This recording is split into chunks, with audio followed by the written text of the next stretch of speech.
Live from the headquarters of Ramsey Solutions, broadcasting from the Pods Moving and Storage Studio, it's The Ramsey Show, where we help people build wealth, do work that they love, and create actual, amazing relationships.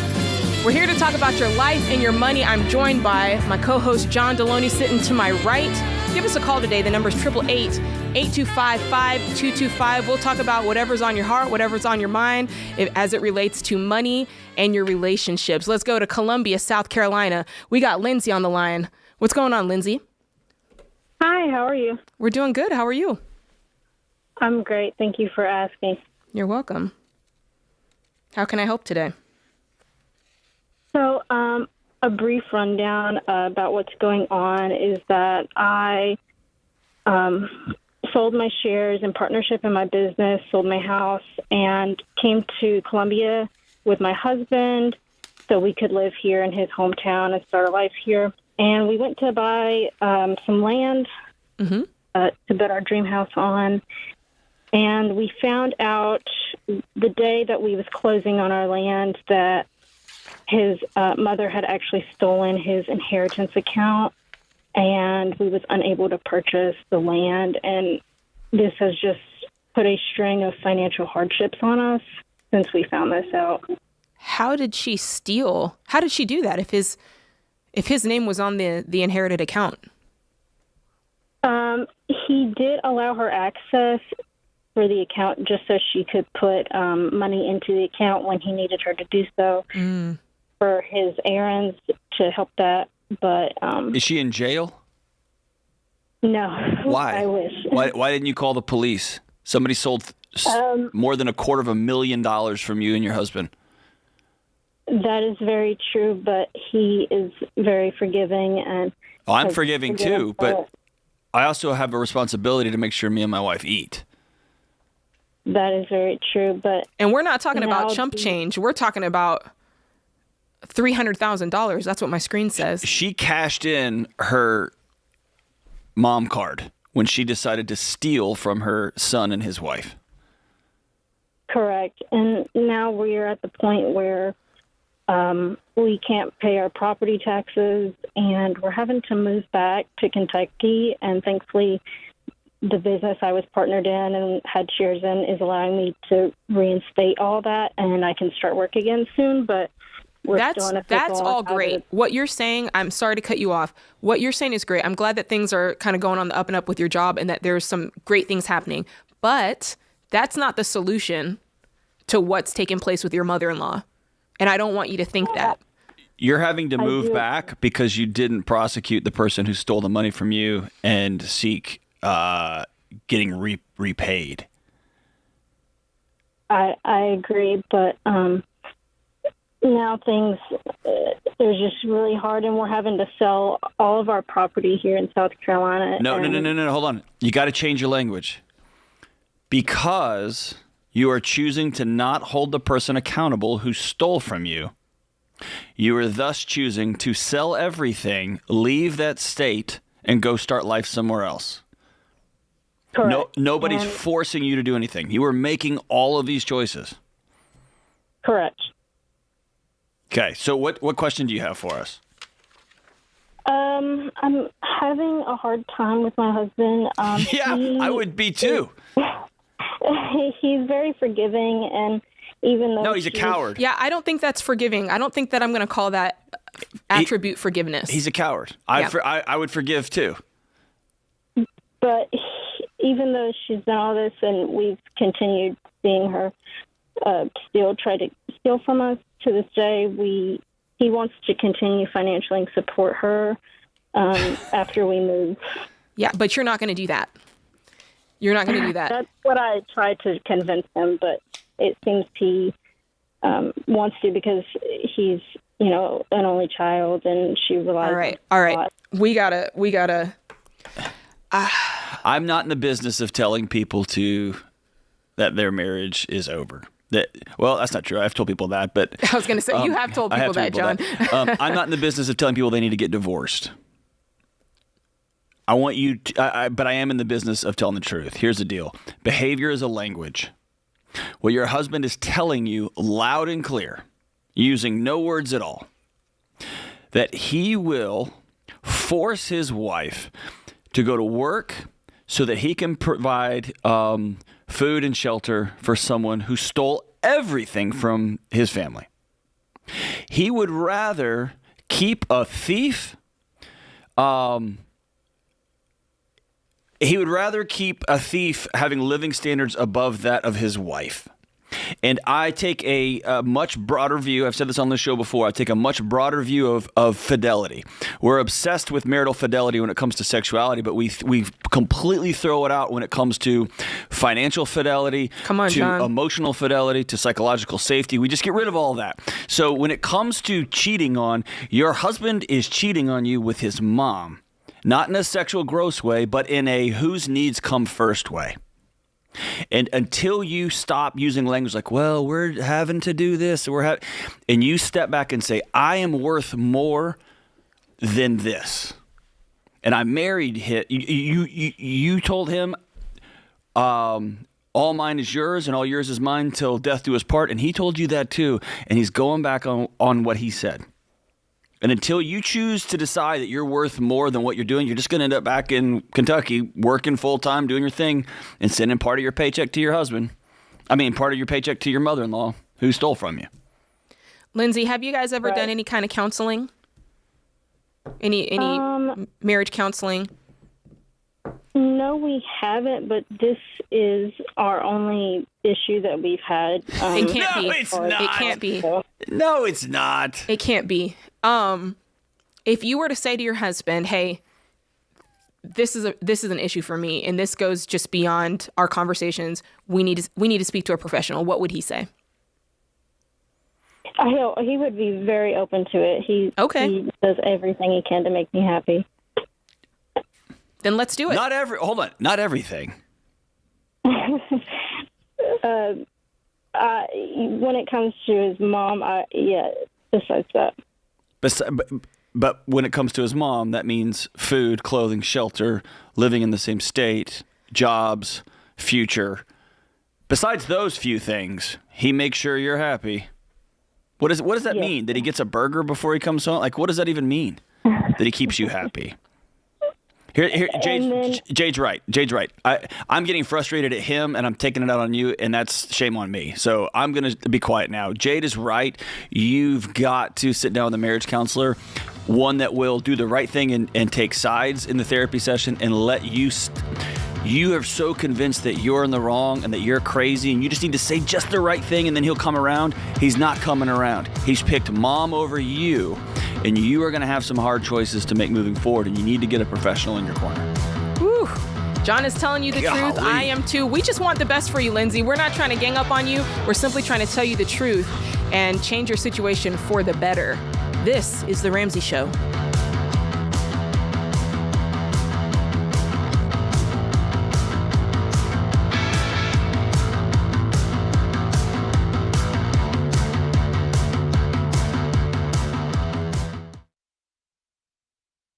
What makes our show unique is that we genuinely care about our listeners. We're intentional about choosing the best advertisers to recommend. Blinds.com is no exception. They offer high-quality window treatments at unbelievable prices, and they make it simple to shop blinds, shades, and interior shutters with easy online ordering, free shipping, and a guaranteed perfect fit.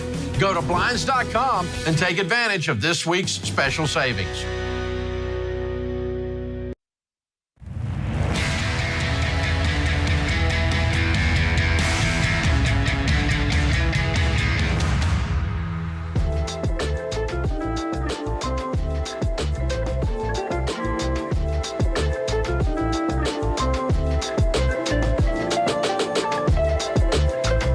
All right, you're listening to The Ramsey Show. My name is Jade Warshaw, joined to my right. Can I say the infamous John Deloney? Can I say that? That's one of the nicer things I've been called recently. I'll take it. We're taking your calls. The number is 888-825. And hey, if you love this show, would you consider liking it, consider sharing it? Just tell your folks about it, man. That's the best way that things get started is word of mouth, right, John? That's right. And this is one of those things, if it's helped you, which we know it has, or if it's just entertaining to you, whatever that is, just tell folks about it. We would appreciate it. We want people to hear this message. We know that this message has the ability to change people's lives. I know it changed my life, and I heard about it because somebody told me about it. My brother told me about it, heard it on the radio. The rest is history. And so you have the ability to be that person in somebody else's life as well. So like, subscribe, share, definitely leave us some comments, but I don't want to hear any lick talk in those comments, because I look at those comments sometimes, John, and I clutch my pearls because I'm like, what? You guys can be so mean sometimes. So don't say anything mean. Dude, yeah, we get it enough. Yeah, if you're not gonna say something nice, say it to James. That's it. That's the LOL. Yeah, that's right. Don't say hey, nothing it's 888-825-5225. There you go. Give us a shout here today. Yes. Did I say the number wrong? You just said part of it. It's cool. Oh, did I? Teamwork, man, makes a dream work. 888-825-5225. Thank you, John. I have no idea what I said before. It's all good. I think I was really just thrown off by this article that Austin put in front of us. Guys, there is an ugly storm brewing financially. There are some things going on in the world that is setting us up for some serious financial failure here. It says, as emergency savings drop and credit card debt rises, an ugly stew is brewing, warns an advocate. It says that as high inflation continues and interest rates go up, many people are seeing their savings dwindle and credit card balances increase. It also says as those debts become more expensive, delinquencies may be poised to increase. Not maybe, I'm telling you, they are on the rise. We can look and see that people are defaulting on their credit cards, defaulting on their car loans at higher rates than really like the Great Recession. Yeah. 2008, 2009. That's where we're at right now. So let me ask you this. You look at this data much closer than I do, and it says this survey was done in January. Yep. When I hear household debt is rising to unprecedented levels, and it was the greatest holiday season ever, that tells me that inflation's hurting families. Yes. But that these expenses, these extra debt, the debt accumulation across the board. Now, there's going to be individual families, people stuck in systems. I get that. But across the board, this tells me that people are propping up their lifestyle. They're not trying to buy eggs and bacon and rice. They are trying to keep their kids in all the travel sports and trying to keep their SUVs full, right? So they're trying to prop up a lifestyle with debt. Yeah, John, in my mind, there's two schools of people here. It's like you said, it's the folks who are truly, truly struggling. Right. Like they can't buy groceries, right? And then there's the people who have just decided that this is a bandwagon thing. Like, oh, HELOCs are cool. I'll get one. I need a new kitchen. Oh, wait, we can, like, I'm just going to get the newest car. I need a Tesla. Yeah, sign me up for payments. There's the people who are just going along with whatever culture says, like, this is the life you need to live at any cost, basically. Right. And then when the default starts happening, when the market starts turning, when you realize you're upside down on your car, or you went crazy in 2020 and you're realizing you're upside down on your house, you're looking around trying to point the finger, but you can't because you chose to go along with this. I wish people could hear our conversations. I've had conversations with Dave, and he said the words, I'm not spending that on that. Yeah. It's people of means have conversations and say, well, that's too much. I'm not going to pay that price for this. Or I called a guy who's going to do some work on my house yesterday and said, I can't afford this, but I can afford this one. Yeah. So I'm going to do this work, but not this work. But that's not a normal phrase, John. Right. And we've got to take into account things that have gotten more expensive. They just have. Inflation's real. We have to modulate and adjust our lifestyles, man, or we're going to have it's going to be a mess. It requires a certain level of self-awareness. It requires a certain level of ownership of your own financial situation. Yeah. Because, I mean, we know most people aren't living on a budget. Right. Like, to know how, you would be surprised when you ask somebody on the street, hey, how much money do you make? People can't even answer that question. Oh, I think when I get my checks, I think it's like 4,000. Like, people don't know the answer to that. Or $19 an hour. Well, how much do you make like a month or a year? Yeah. I don't know. Yeah. And the majority of people, I read a stat, it's over 50%. If you ask them, hey, what did you spend last month? No clue. I can't tell you. They can't tell you. And then we're wondering, okay, why is it that our emergency savings is dropping? Why is it that credit card debt is rising? Because if you're not aware, if you're not being a good steward, which is simply being a good manager of the money that's coming into your hands, yeah, you're going to spend too much of it. And then you're going to go, wait, what do I do? Oh, I know, credit card. You're going to make ends meet with a credit card. And then when that runs out, you're going to go to the next thing, right? And how many people do you know who their car breaks down? Yeah. They don't have enough cash to get it fixed. So do you know what people do, John? They will go finance a new car because that's easy. It's just money exchanging. Yeah. I'd rather go finance a new car than shell out $800 to get my car fixed. I don't have any more room on my credit cards to do that, but I can trade this car up and get a new one. And then you roll the negative equity into your new. Yeah. And then you're wondering why you're up a creek. Yeah. And then there's a note here in this. I want to make sure we touch on this. Younger workers are more financially fragile. What does that mean? Well, my guess is it means two things. One, they don't have the savings built up, and they are starting from scratch, if you will. And I think there's probably some truth to that. Okay. And well, it says 45% of millennials, 44% of Gen Xers, and 38% of Gen Zers have more credit card debt than money in savings. And so I left college with my bachelor's degree. This is 100 years ago, so this sounds like no student loan debt, but at the time it was $1 million. Mm-hmm. I left with $17,000 in debt from my bachelor's degree. I finished my first year of working with a great job. 25 or 30 grand in the hole on credit card. Because I just said yes to everything I wanted to do. I feel that. YOLO. I was going to. And so if you are a young worker, if you're in the first 2 or 3 or 4 years out of college in your first job, live a Spartan life and give yourself a fighting chance to get ahead on the back end, right? Save and save and save. Get roommates, live cheap, drive used cars. Nobody cares. And if he or she does care, you don't want to date them anyway. Yeah. Begin to make that part of your life so that when these things happen when you're 35 or 45, it's not so much that you have the money's fine and the savings account's fine, all that. It's you have changed your character. You just handle these problems in a different way. That's true. That's a really good point. Making that mental shift early on. It's an identity. I'm not trying to live a life so that other people can look at what I have and getting my worth and my value from that. If you can start that mindset younger, the better. And just on a practical tip, if you are young and you have debt, now is the time to get it. Like, now's the time to get after it and pay it off. Do it before you get married. Do it before you have kids. Because let me tell you something, the stuff that my husband and I did to pay off debt, it's a lot easier to do when you don't have kids. Oh, man. Everything changes when you got kids. Man, all that side hustling, all those meals, all that stuff, it's easier when you're on your own, and then it's easier when you don't have kids. Don't get me wrong. When you have kids and all that, you could still do it. But if you're one of these Gen Zers, one of these Gen Xers, and you're struggling, now is the time to get after it. Do not wait. Do not put it off. Please, now is the time to get after that, because this is a problem. Like they said, it's an ugly stew brewing. I think that's funny that they wrote it like that. But I mean, we get to choose. That's the best part about this, John, is we get to choose what we're going to participate in. And you don't have to participate in debt. Right. That's optional. Right. You know? If you are one of those folks who have found yourselves out in the margins and you are really struggling, reach out for help. Let somebody know I'm not all right. I need some support. I got to figure something else out. I need call one of our Ramsey coaches and get some direct support.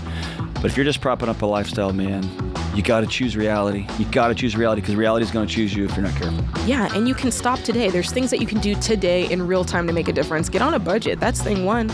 If you're listening to this show, keep listening to this show. We will talk to you about budgets until your ears fall off. We will make sure you understand what it takes for you to get hold of your financial situations. This is The Ramsey Show.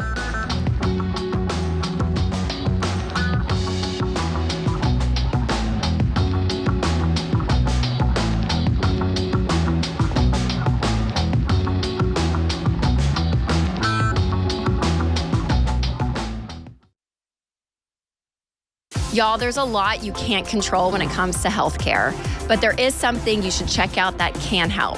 Christian Healthcare Ministries. CHM is not insurance. It is budget-friendly, biblically based health cost sharing.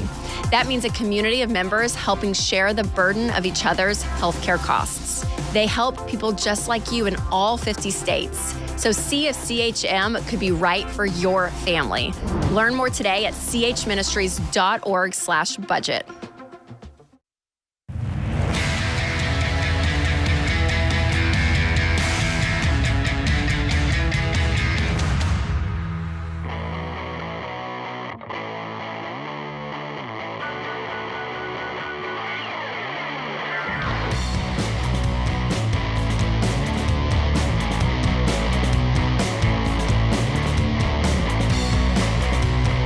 This is The Ramsey Show. I'm Jade Warshaw, your host, and we're talking about your life and your money. Give us a call. The number is 888-825-5225. We got Brian in Nashville. What's going on, Brian? How can we help?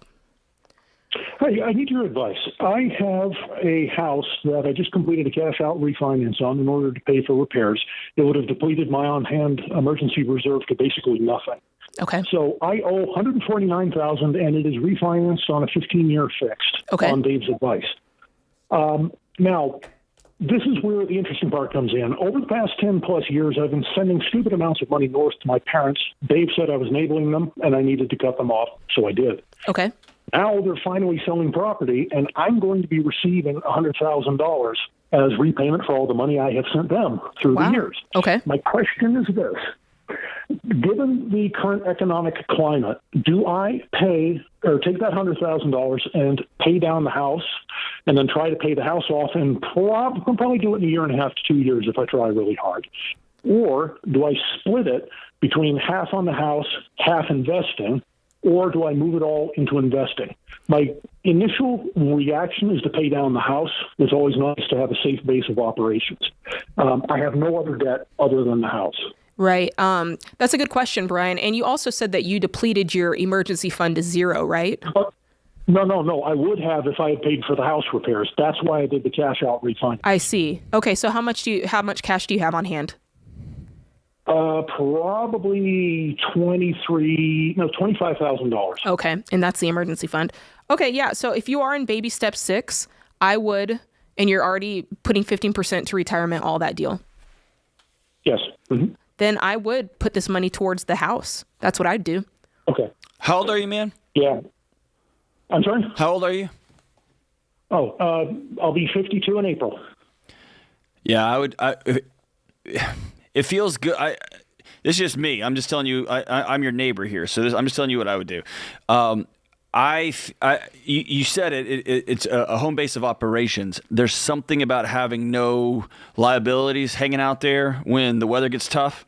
If I think about it on furniture on my front porch, right, when these wild windstorms keep coming through town, I don't want any furniture on the front porch. And so I'm going to go through and knock out any existing liabilities I have. And you got a big one, a house, and then you just leveraged your house. You put it on the block, right? So I'm going to get that sucker off the block and make it mine, and then I'll start thinking about putting some stuff in the barn, right, which is your retirement. But I want to get rid of those. I want to get rid of that stuff, man. Yeah, I'm giving the legal maximum to the 401k matching that the state of Tennessee provides since I work for the state. Yeah. But until I pay off the last of the debt, it just doesn't feel right to put more into that. Pay off the house, own it free and clear, then I can go nuts dumping everything into retirement. Yeah, that's right, Brian. And basically all we're telling Brian to do is work the baby steps. Yeah. The baby steps work like that for a reason. Baby step 6, you're paying off the house. You've got this big windfall of cash. That's exactly what you would do. And like you said, in a year or so, you're going to be done with the house. And then you can put whatever extra money you want into your investments from there, well beyond 15%, and you've got lots and lots of options there. Very good. Thanks for the call, Brian. Let's check out what's going on in Toronto. We've got Elias. What can we do for you, Elias? Hi, I'm glad to be here. Just have a question, maybe get some advice from you about my situation, which is I'm a 38-year-old man with a 7-month-old baby, and I'm married, and right now the housing market is very expensive in Toronto, and the interest rates are very high. Mm-hmm. I do have $180,000 down payment ready to go for a home. It's just that right now it seems that if we were to jump into the market, we would be house poor. Yeah. So I was wondering if it'd be okay to rent for a few years until I would be able to save enough money where the expenses, the mortgage and everything else would be 25% or less of my monthly income. Bingo. Yeah. What you're saying is exactly right. And I know for whatever reason, people get really hung up on renting, but it's only for a season, right? It's just for a season so that you can buy this house the proper way, in a way that it can actually be a blessing for you, and so that you're not house poor. Elias, I think that you're thinking exactly on the right track, because I'm not an expert at the real estate market in Toronto, but I know that you ain't getting out of there for less than $1 million probably in some areas. $180K, what percentage of a down payment is that? I guess it would be close 10%? to 20% maybe for an 800, maybe more than 20% for an $800,000 home. Yeah. Yeah. So yeah, if I'm you, I mean, how much longer would you need to rent to get enough of a down payment to purchase a house where, it is a 15-year fix where the payment isn't more than 25% of your take-home pay, all included? How much longer would that take? Right. Actually, in Canada, it's I don't think it's the same as the United States where they have the 15-year fix. Okay. What's the equivalent? It's probably like fixed would probably be like a 5-year or 3-year. And then there's also a variable rate mortgage, which is considerably higher interest rate. Don't do that. Yeah, don't do anything that's variable. There's no fixed rate mortgage in Canada? There's fixed rate mortgage for 3 or 5 years, and then it variates. And then there's the variable rates, which are a little bit higher. Everybody that I'm talking to, especially mortgage brokers, are saying I should go with variable because Elias, listen to me. I don't. Yeah. Any mortgage broker is trying to do one thing: get paid, make money. Yeah, and they're making it on your back. Do not. Yeah. Do not get an adjustable rate mortgage. Don't do it. Here's why. You have absolutely zero control over what your payment is 2 years, 5 years, 10 years down the road. Yeah. So it doesn't matter how your house appreciates. Doesn't matter because some government official is going to tell you what your house payment is down the street. Don't do it. Down the road. Don't do it. Don't do it. Don't do it. Don't do it. Don't do it. Lock it in or don't buy a house. Yeah. I'm with John on this. Do what you do. Keep renting. Save up a nice little stack of money, and then when the time comes, you're going to be able to get the house that is right for you, the house that you can actually afford. Really, really great call. These are the types of things that we're talking about on the show. Just situations with money, everyday money, and we've got actually a set of live events coming up, John, to help the people with these very things, how to buy homes, how to build wealth, how to resist the ridiculousness of the world. John, tell them about it. Real quick before I tell them about this, I want to point out to Elias, that's devastating. Young married family, young kid. We got to get a house. We have almost $200,000, and you're telling me we can't? Yes, that's what we're telling you. Yeah, and it's not because we want to rain on people's parade. Because I love you. Yeah, it's because thank you. It's because we love you. We do not want you to feel the feeling of not being. Because look at the adverse. Being in a house with a 10-month-old with your wife, and you can't make the payments. And I have it's stamped on my soul. In 2008, 2009, people were living in $1 million house that overnight was worth $600,000, and their mortgage rates went up, right? So they're paying more for that house. Yeah. Don't do it, man. Don't do it. Don't do it. I just remember those faces of people who felt like they had lost everything. Yeah. Well, they did. And you know what I mean? Don't do it. I know it's heartbreaking, man. Don't do it. Just rent a little bit longer. Yes. Both you and I have rented, and it's life. Bro, I've rented for 10 years. Yeah. Exactly. Can't nobody tell me nothing. Exactly.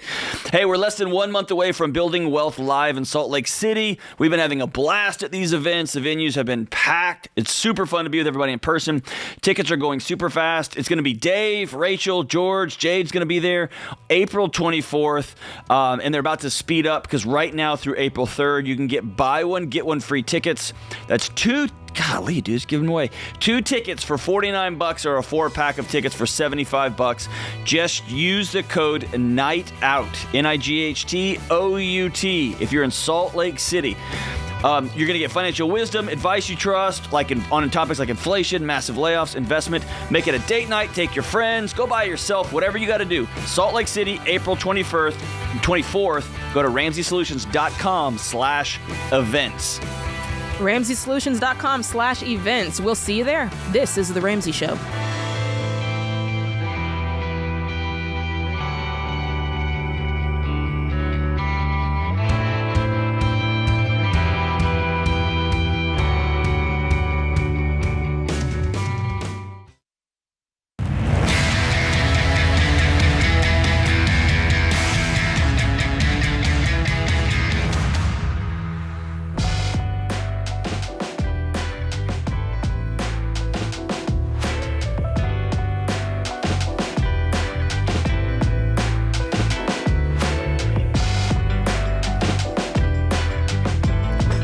You're listening to The Ramsey Show.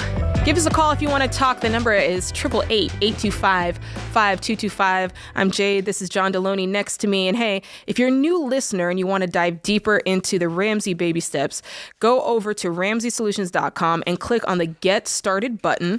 And we're going to help you figure out the best next step for your financial journey based on exactly where you're at today.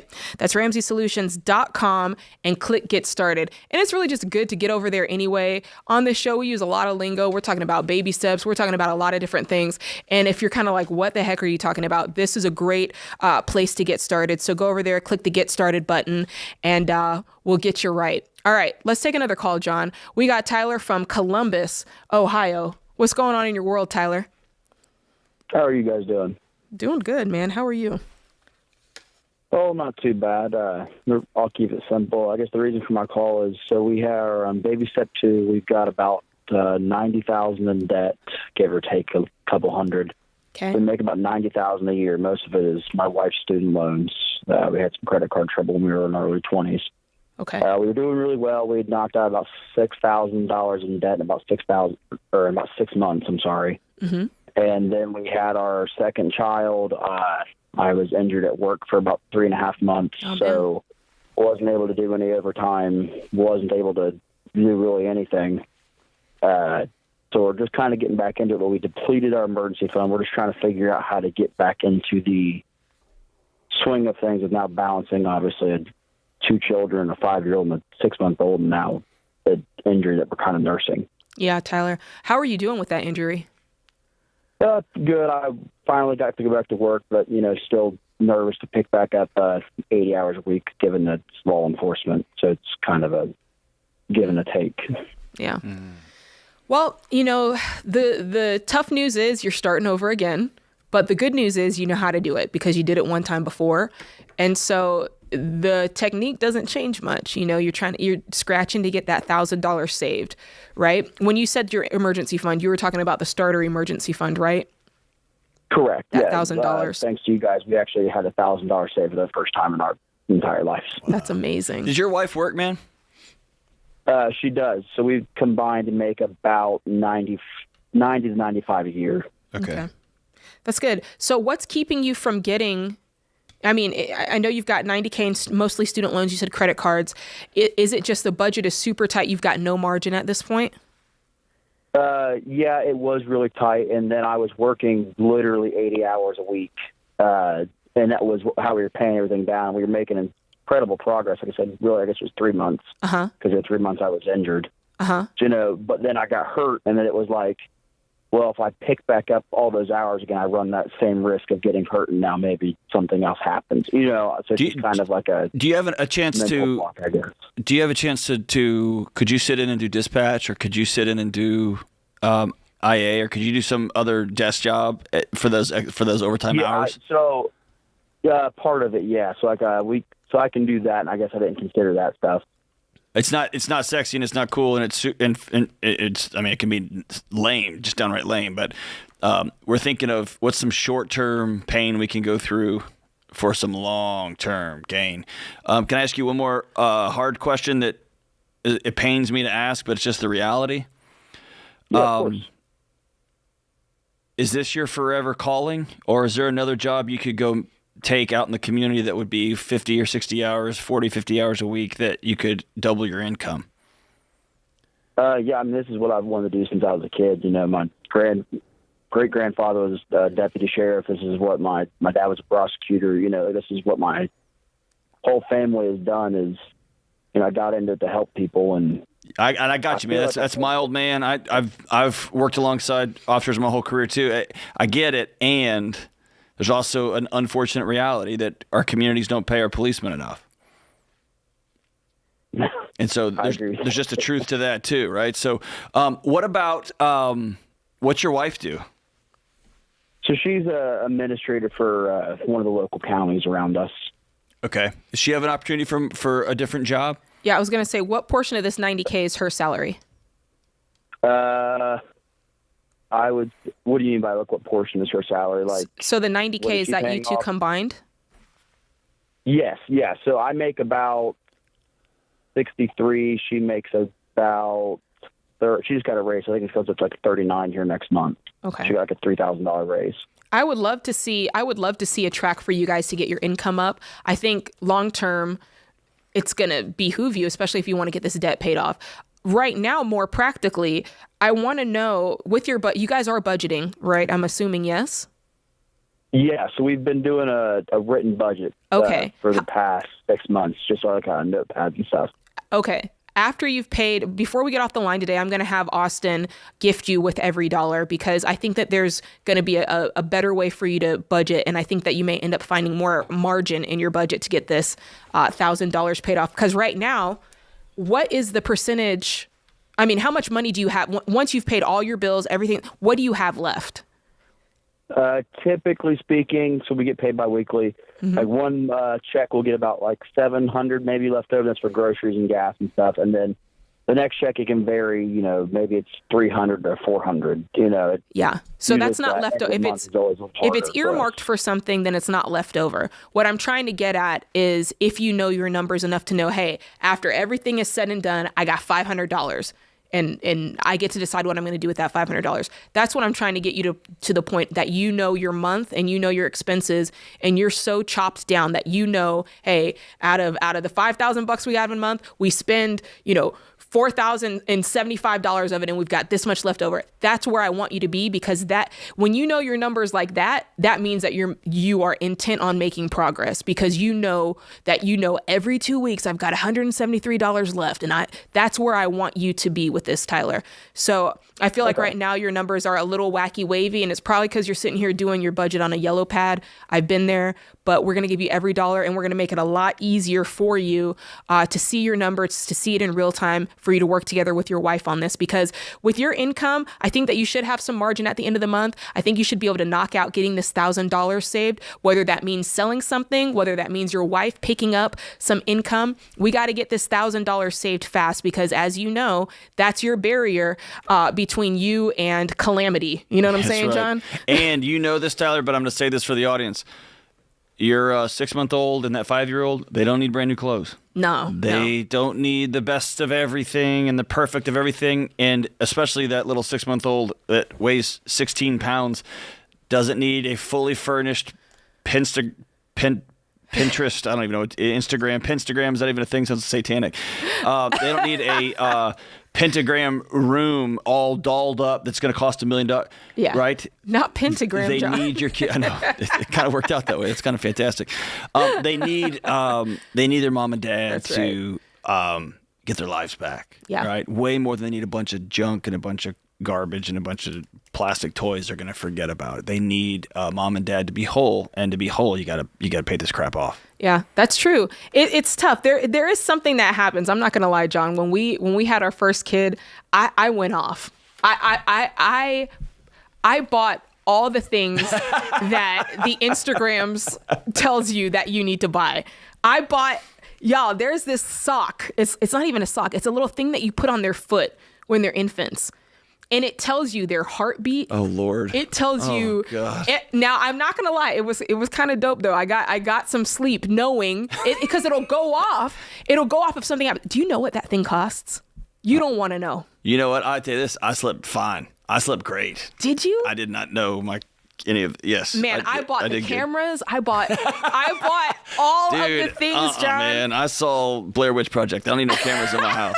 I saw that. We were newly out of debt. Yeah. We were just past baby step 2, started on baby step 3, and I felt Just like ready to go. Man, I felt like I won the lottery. I spent $500 on that sock. No. I did. I got some. Yeah, I don't even tell you what I spent on my socks. I think $5 Yeah, no, this was the baby sock for though. the package of 30. That's what I'm saying for the little kid socks. But hey, but when you don't owe anybody any money, you can do that, right? You can do that. I bought the organic diapers, and you know what happens to those. I don't even know what an organic diaper is. I did. You can do organic in a diaper, but I didn't know that. Oh, man. Well, guys, that does it for this hour. Be sure to join us next time. And remember this, when it comes to changing your life and your money, you can tell me that you won't do it, but please don't tell me that you can't. With Christ, all things are possible. Hey, what's up, guys? It's Jade. If you love the show and want a deeper dive on your money journey, we have a weekly newsletter that gives you trending and helpful articles and tips on following the Ramsey way. Just go to RamseySolutions.com today to sign up for our newsletter. Again, that's RamseySolutions.com to sign up for our weekly newsletter.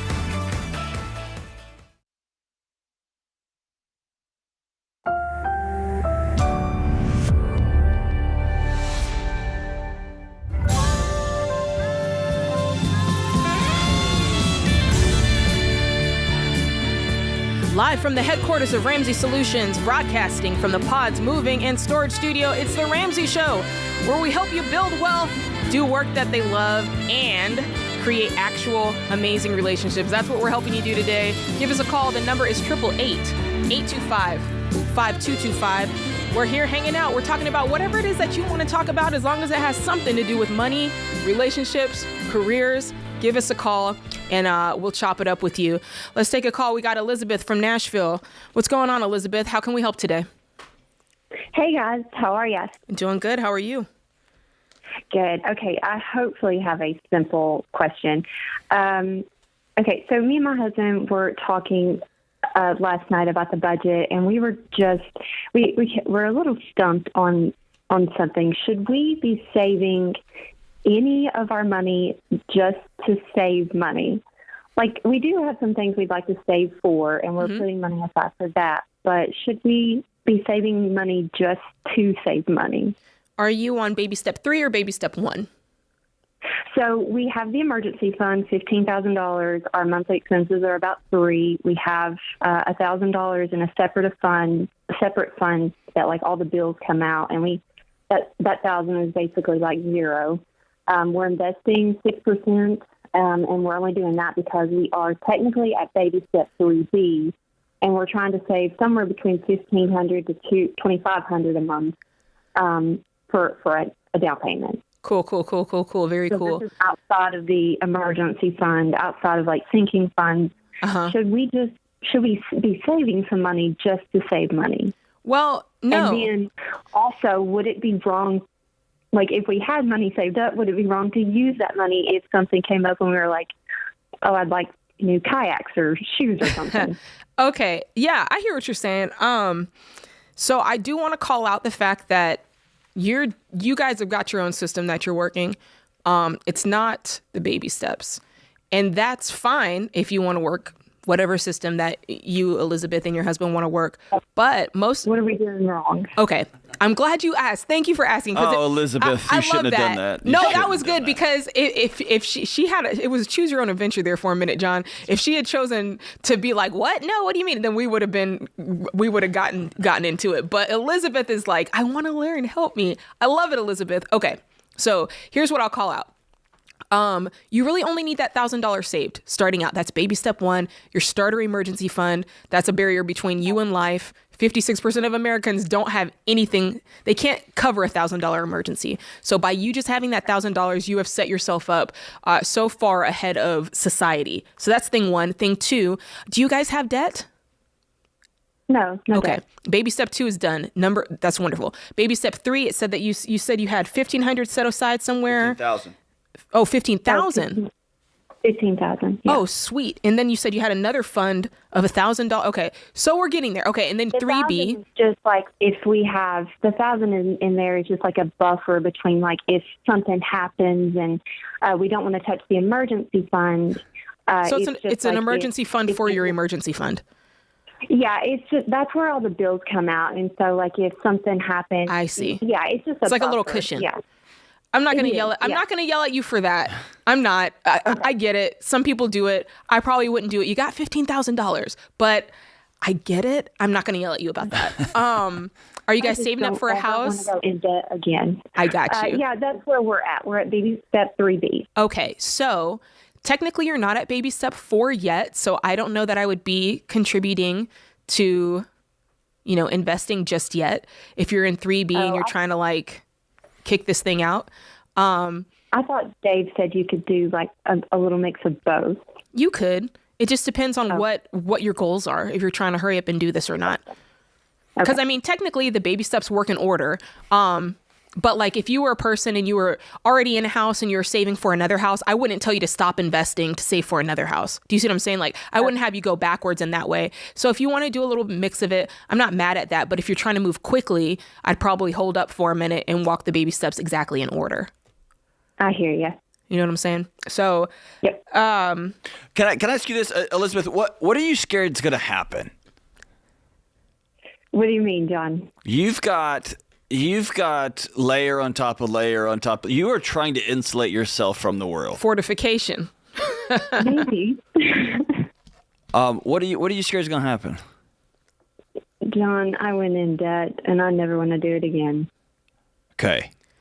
Having a little cushion, let me just say this, in the account that you're paying your bills from, having a line item in your budget that's like, hey, no matter what, there's always $500 here. No matter what, there's always $200 here. I'm not mad at that. I think if it gets excessive, it could be an indicator of possibly something else. So, Elizabeth, yesterday I was talking to, his name is Sal DiStefano. He's a good buddy of mine, and he is with the Mind Pump guys in San Jose. They basically are doing for the fitness and nutrition industry what Dave has done for 30 years for the finance industry. I trust the guy, and he's brilliant. Here's what he told me. He said most people fail. I think it's up to 90% of workouts and diets fail because people they don't like what they see in the mirror so much. They are exercising because they hate themselves. And so exercise becomes a form of punishment for how I look, for how I've eaten. And what he said is, if you go into the gym to exercise as a form of punishment, you deserve a hard workout today because of how you look and how you eat and how lazy you are. And these are all things we're saying to ourselves. That is going to fail. So sad. It's going to fail. And so what I want to tell you is you went into debt. You did. And you owned reality, and you and your husband have worked your butts off. I want you at some point to stop punishing yourself and stop setting up all these curbs for, what if I do it again? Because that's not you anymore. And I want you to start going to something, not dragging around this past and trying to create all these imaginary buffers for ways you might do something stupid again. That's not who you are anymore. And go towards something, right? So when people go to the gym because they know they're worth that hour, when they eat right because I know how good I'm going to feel tomorrow when I wake up, those people stick to those diets. You're talking about identity change, and that's what that's what I'm talking about here. I want you to give some credit to my new friend Elizabeth that's your past. You've been there, and we're gonna follow these baby steps all the way to the end, and we're gonna wake up millionaires in a few years because we started going towards something. We didn't continue to run from things. Does that make sense? I hear you, John. Yep. That's so good. Elizabeth, you're doing everything right. John, I love what you just said. You're talking to me on that. Elizabeth, he was talking to both of us on that one. I appreciate the call. Hey, if you want to buy, Elizabeth, if you want to buy kayaks, save up some money and buy some kayaks. Go kayaking. Yeah. You're out of baby step 2. Do a little something. And you got your baby step 3 done. You can do a little. You can buy organic diapers. You can buy kayaks. I still don't even know what that means. But get them anyway. You can spend a little bit of your money. Remember, you can give your money, you can save your money, you can spend your money. And don't forget to have a little bit of fun with this. You know what I'm saying? Guys, this is The Ramsey Show.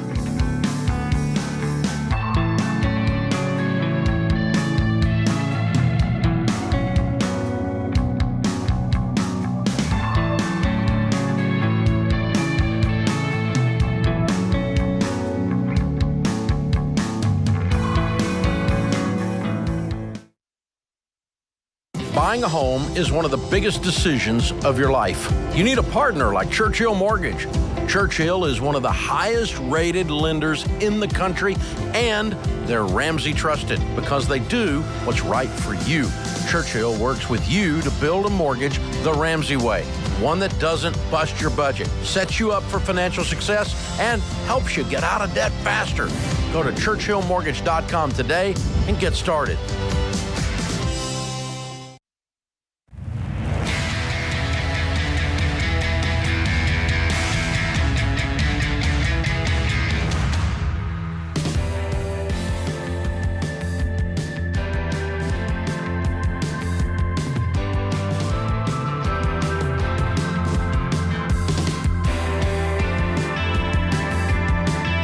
You're listening to The Ramsey Show. I'm Jade Warshaw, your host, joined by Dr. John Deloney. And we're taking calls about your life and your money. Give us a call. The number is 888-825-5225.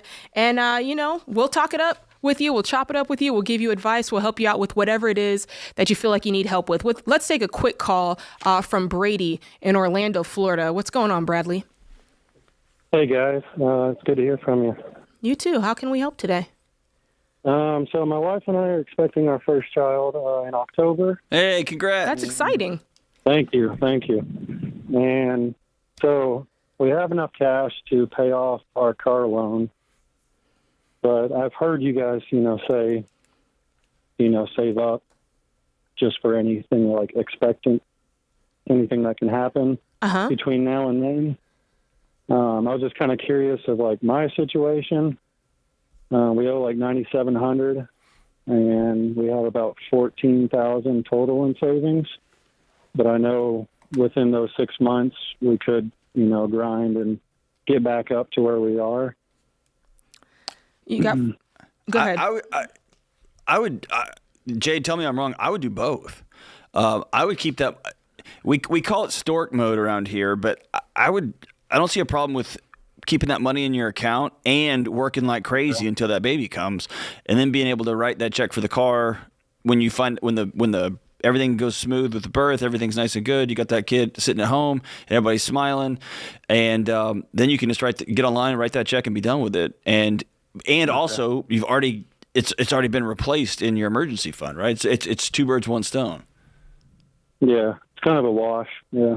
Yeah, that's exactly what I would do. Nothing's stopping you from putting that money on the car once everything goes smooth and everything goes well, and you've got it stockpiled there. Is there any other debt to speak of, or it's just the $9,700?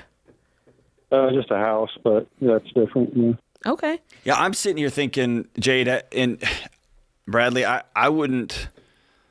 I don't know if I'd be able to breathe if I had a baby on the way and I had $5,000. No, I would not liquidate. I would not liquidate the savings to do that. I would keep that there. I'd do what John said. I'd continue to work hard, continue to stack up as much money as I can, and then when baby comes, pay off the car, and you'll have some extra money in savings as well.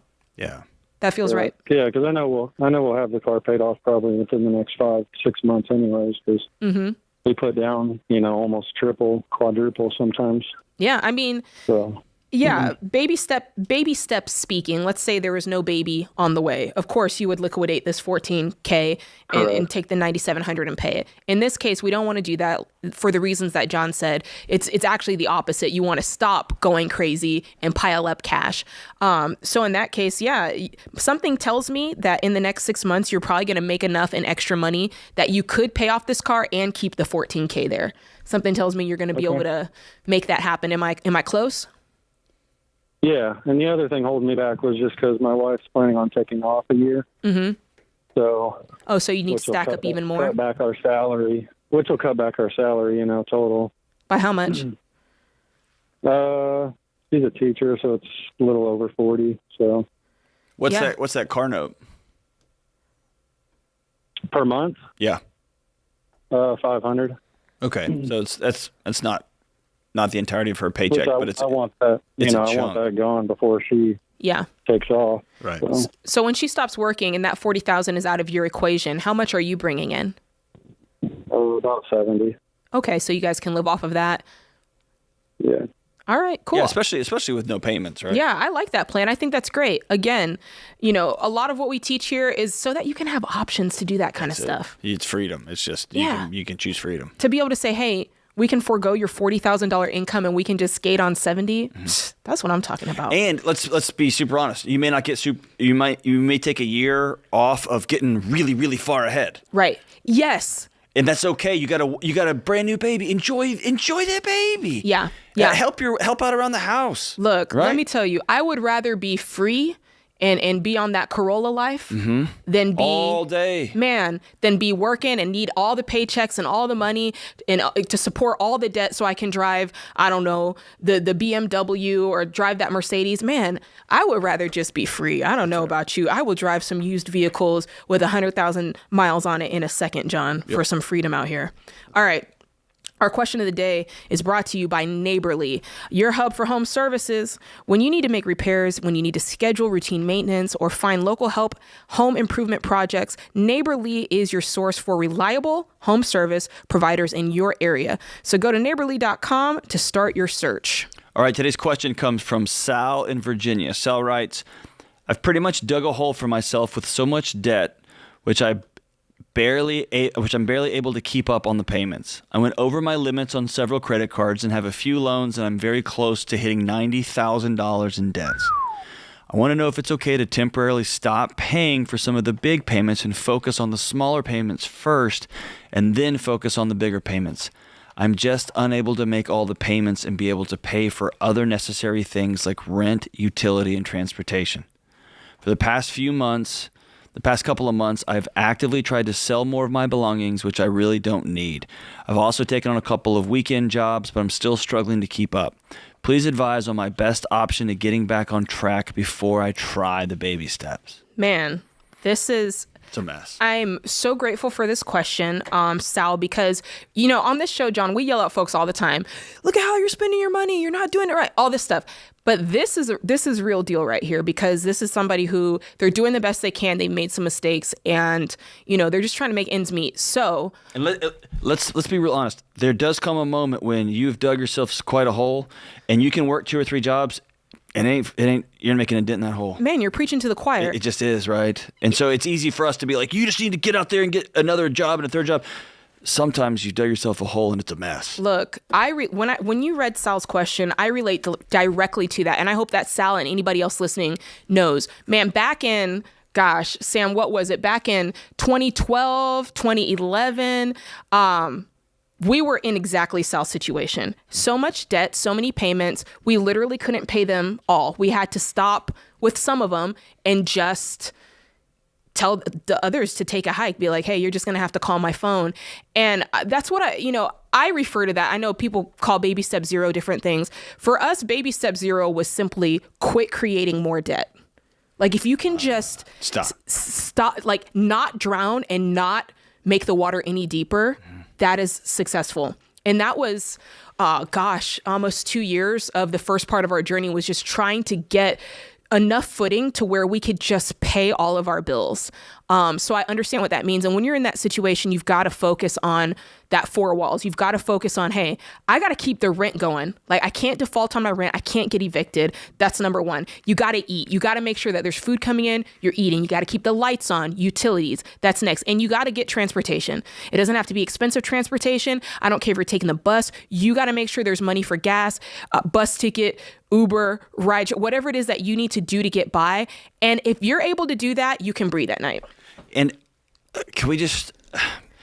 This isn't to celebrate us. This is to just provide a picture of what this looks like. Man. I have rented an upstairs bedroom in my friend's mom's house before.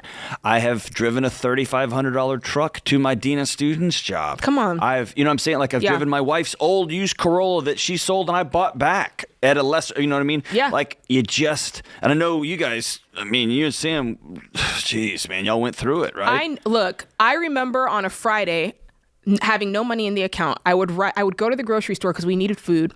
I'd write a bad check on a Friday, knowing that check can't clear on Saturday, Sunday. That gave me 2 days. It gave Sam and I 2 days. I'd teach lessons. I'd do anything I could to get money in the account before Monday so it wouldn't overdraw. Right. Sometimes we did it. Sometimes we couldn't get it. Because I had to eat today, right? Gotta eat. You gotta eat. That's right. And it was like I knew to do that because I'm like, okay, they can't charge this check over the weekend. This is my chance. So I get it. If you're out there and you're struggling, I see that. When I'm out here going on a rail and yelling at folks, I'm not talking to you. I know that you're scratching, you're clawing, you're doing whatever you need to do to get by. The folks I'm yelling at is the people who can pay their bills, who are sitting on their hands while the government is holding your student loans off and you're waiting for that single person to pay that bill for you. You're the one that needs to get off your butt and do some work. This is The Ramsey Show.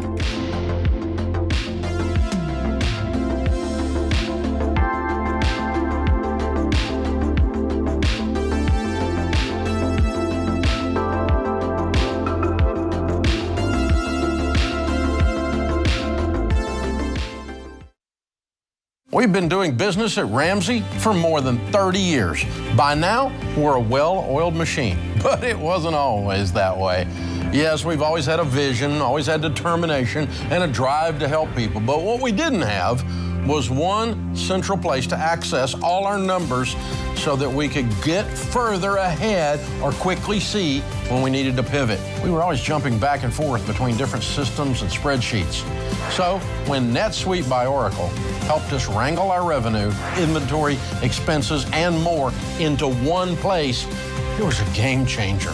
And NetSuite's #1 cloud financial system can help your business gain the same visibility because businesses thrive on timely data. And NetSuite's real-time analytics can help your business have immediate access to your numbers daily so you always know where you stand and you can move quickly. So go to netsuite.com/Ramsey today and set up a free product tour. That's netsuite.com/Ramsey.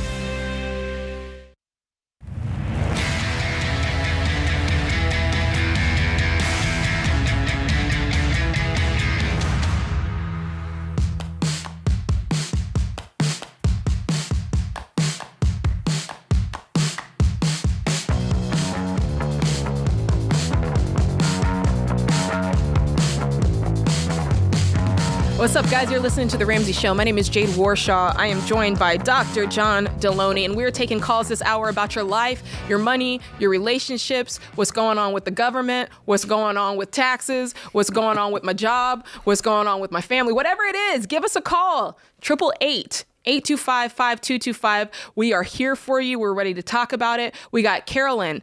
We got Carol in Edmond. Okay. I got to put my glasses on so I can read a little bit better. What's going on, Carol? Hi, can you hear me okay? I definitely can. What's up? Okay. I am 67. My husband is 66. I have cancer. My husband has enough. He is 100% disability retired from VA, with the VA. Wait, hold on a second, Carol. Hold on a second, Carol. Tell me about your cancer. I'm so sorry. Me too. Well, I had endometrial cancer in 2015. I still am stable, but I had to get off all of my treatment because it was causing too many complications, hypertensive crisis. So I couldn't take it anymore. But I'm stable. I know you're stable, but that's a brutally painful cancer, right? I'm doing okay. I know, but don't just wipe. You have a right to your pain too, okay? And this is coming from your friend. I'm doing pretty good right now. I have go every 3 months for screening. So, okay. All right. My husband got enough. He was the cornet soloist of the United States Marine Band and developed multiple sclerosis. Oh, man. In 1989 and retired in 1990.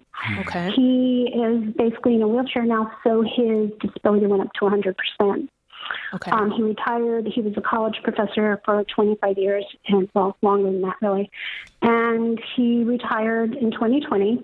We refinanced our house to 2.65%, and we do not have to pay property tax because he is 100% disabled. Okay. So our monthly income is approximately $92 $100 a month with Social Security, which we took early because of our health. His VA disability and his pension, which I am entitled to when he passes. That's the way the Oklahoma teachers' retirement works here. Okay, so the pension Good does for go to you. Wonderful. Wow. Yeah. Okay. So we are completely out of debt except for our house because we got a PhD into UMD and went on to do postgraduate work.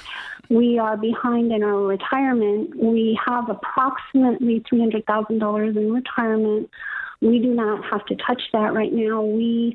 Our expenses are about $4,500 a month. I just did our budget, and it's $4,000 something without,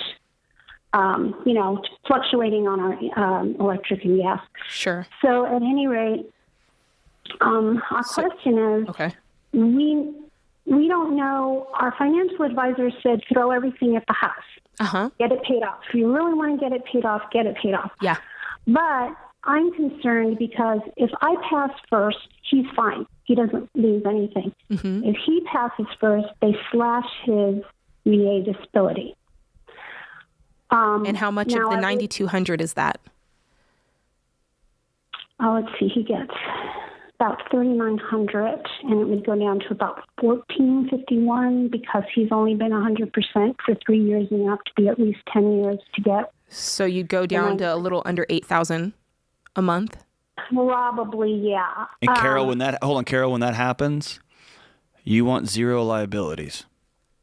Right. But the thing is, I want to know if we should follow exactly the baby steps and put 15%, keep putting 15% into investments to catch up, and then still pay the house off, because we've been putting about $2,000 a month toward the principal of the mortgage. How much left do you have on that house? The house is worth $306,500, and we have $151 left as of now. When I make my another payment, when the new month comes, it'll be a little lower. Plus what we throw at the mortgage. I could sell it and still get a good profit, but I'd really rather have it paid off in case I don't want to move. Can I ask you a hard question, Carol? Yeah. What's precipitating this call? Is somebody get a bad diagnosis? No, we've just been thinking about this. When he retired and we realized we needed to get our affairs in order because of my cancer and his MS, we went to our attorney and our financial planner. We got our estate in order. We got everything, DNR and all that. But you could be, each one of you could be 5, 10, 15 more years, 20 more years. Yeah. Okay. I mean, well, here's the thing. You're in a good position because you've got the $300,000 nest egg, but you're not touching it. All the money, all this $9,200 is from Social Security, VA, and pension. Aside from that $300K, right? But we don't, and we only spend about, with our bills. Right, you're only spending $4,500. Approximately. So it depends on what our electric or gas is. It goes up. Right. If it were different, if you were like the $300K is all we have and our Social Security is only $1,800, then I'd be like, you can't keep this house. But because you're not touching this nest egg, it does have the ability to grow. I'm with your financial advisor. I'd work to get this house paid down. Carol, if you were my mom and she's just south of you across the border in Texas, if we were sitting down having this conversation, I would tell my mom, I want, no matter what happens to Dad, I want to make sure you've got a house, that nobody can come take that from you. And so I would do everything I could, because what you're exchanging is this illusion that I'm going to put this money in the market and it's going to replace that amount of money I would technically lose in the VA payments. And why don't you just wipe out your house payment and you get to the same place but you're more secure? And even if the worst were happen and you did lose that VA payment, you're still making $8,000 a month. It's not like it's taking you down to $2,000 or something like that. You still have a nice amount of money to live off of, and it's still far more than what you need. So, and we're not extravagant people. We don't. I mean, sure. We are going to have to get another car soon. We have 2009 Subaru, which I love and I'll keep till I die if I could. Those things will run for a long time. We kept our other one for 17 years until my husband had an accident, and that's when we found out he couldn't drive anymore because he had optic neuritis and didn't know it, and he could have been bad. Carol, here's a common thing. And I'm speaking about something I've only had conversations about. I've never personally experienced, okay? You have had to stare down cancer. You have had to watch someone you love who was the picture of strength and who led entire groups of men and women as the strongest. You've watched his body revolt against him and take him and fold him up. And so you have seen what most of us only think could possibly happen someday. You've experienced it.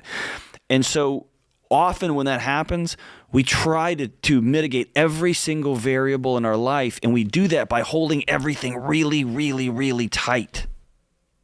Mm-hmm. And what we do is we suffocate the joy and the breath and the laughter out of the last few precious moments we have. And so I want to tell you, Jade and I take calls with people who call in a similar situation, and they have zero, right? And so I want you to see you've got $9,000 coming in, and you've got a nest egg. Is it $1 million? Is it Dave Ramsey size? No. It's $300,000. You can get through the end of your life and never, ever touch that thing. Yep. Because you got money coming in. I want you to open your hands. Open your hands. Open your hands. Y'all done so good. So good. You're doing better than you think you are. Pay your house off. Yeah. Take out the liabilities, take out the risk, and then look at that precious husband of yours and say, let's just have fun till the wheels fall off here. Yep. Y'all are doing so good. Guys, this is why we say, get your money in order, get your life in order. It may not be raining yet, but at some point it's going to rain. You're going to wish that you had your money set up. Carol's situation, it's stressful, and there's some sad things going on, but her money is not the problem. You're doing great. This is The Ramsey Show.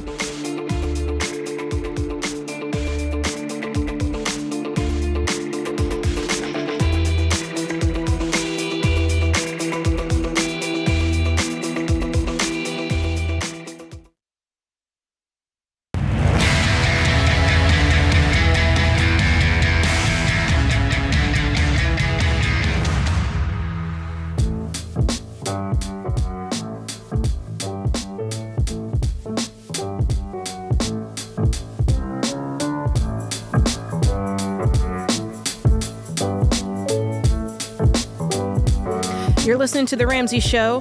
I'm Jade Warshaw, your host, joined by my co-host today, Dr. John Deloney. What's going on with you, John? Doing all, it's a heavy time here in Nashville.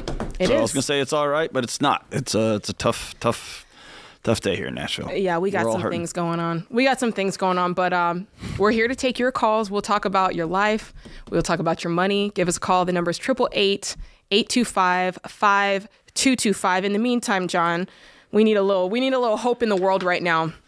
So let's talk about Financial Peace University. I love this topic because it's all about the hope. So with debt payments and now inflation stealing more and more of your paycheck, we know a lot of you feel like you're drowning. I've been there, done that, got the t-shirt, shrunk the t-shirt, and now you're scared to death that you won't have enough money to take care of your family. Man, you shouldn't have to live like that with that kind of stress. But if you want these things to change, you've got to say that I've had it. I've decided to try new things. I'm doing something different with my money. I'm not repeating the same old cycle. And that means it's time to try Financial Peace University. This is our 9-lesson course that'll teach you how to beat debt and build wealth.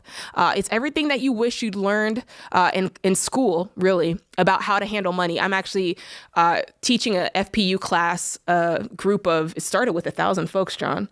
We got one class left tomorrow. And when I tell you, these people are in here changing their lives. So when you hear me say stats like nearly 10 million people have taken FPU and they don't worry about money like they used to. They're in control, and you can be too. These are real people sitting in real seats, making real decisions. It's not just like, 10 million people. No, these are real people in daily life. I'm one of them. They're really changing their lives. You've got to decide that you're done stressing out about money. You've got to take control. Start Financial Peace University at RamseySolutions.com/FPU. That's RamseySolutions.com/FPU. Hey, let me tell you this. When you talk about they don't worry about money like they used to. Yeah. I've got buddies who don't owe anybody any money at all. None. Yeah. Did you know the last 6 months, all the conversations are about all the opportunity out there now? Man, yes. It's like you watch the news and it's the end of time. And we have these big TVs back in the media, in the PR area where the media is, and it's all these red arrows pointing down and all these pundits talking about the end of time. Yeah. All the folks I'm talking to have smiles on their face because it's opportunity time. It's buying season. It's hey, we could possibly do this, and I could possibly get this. This might be the right time to buy this. It's a totally different.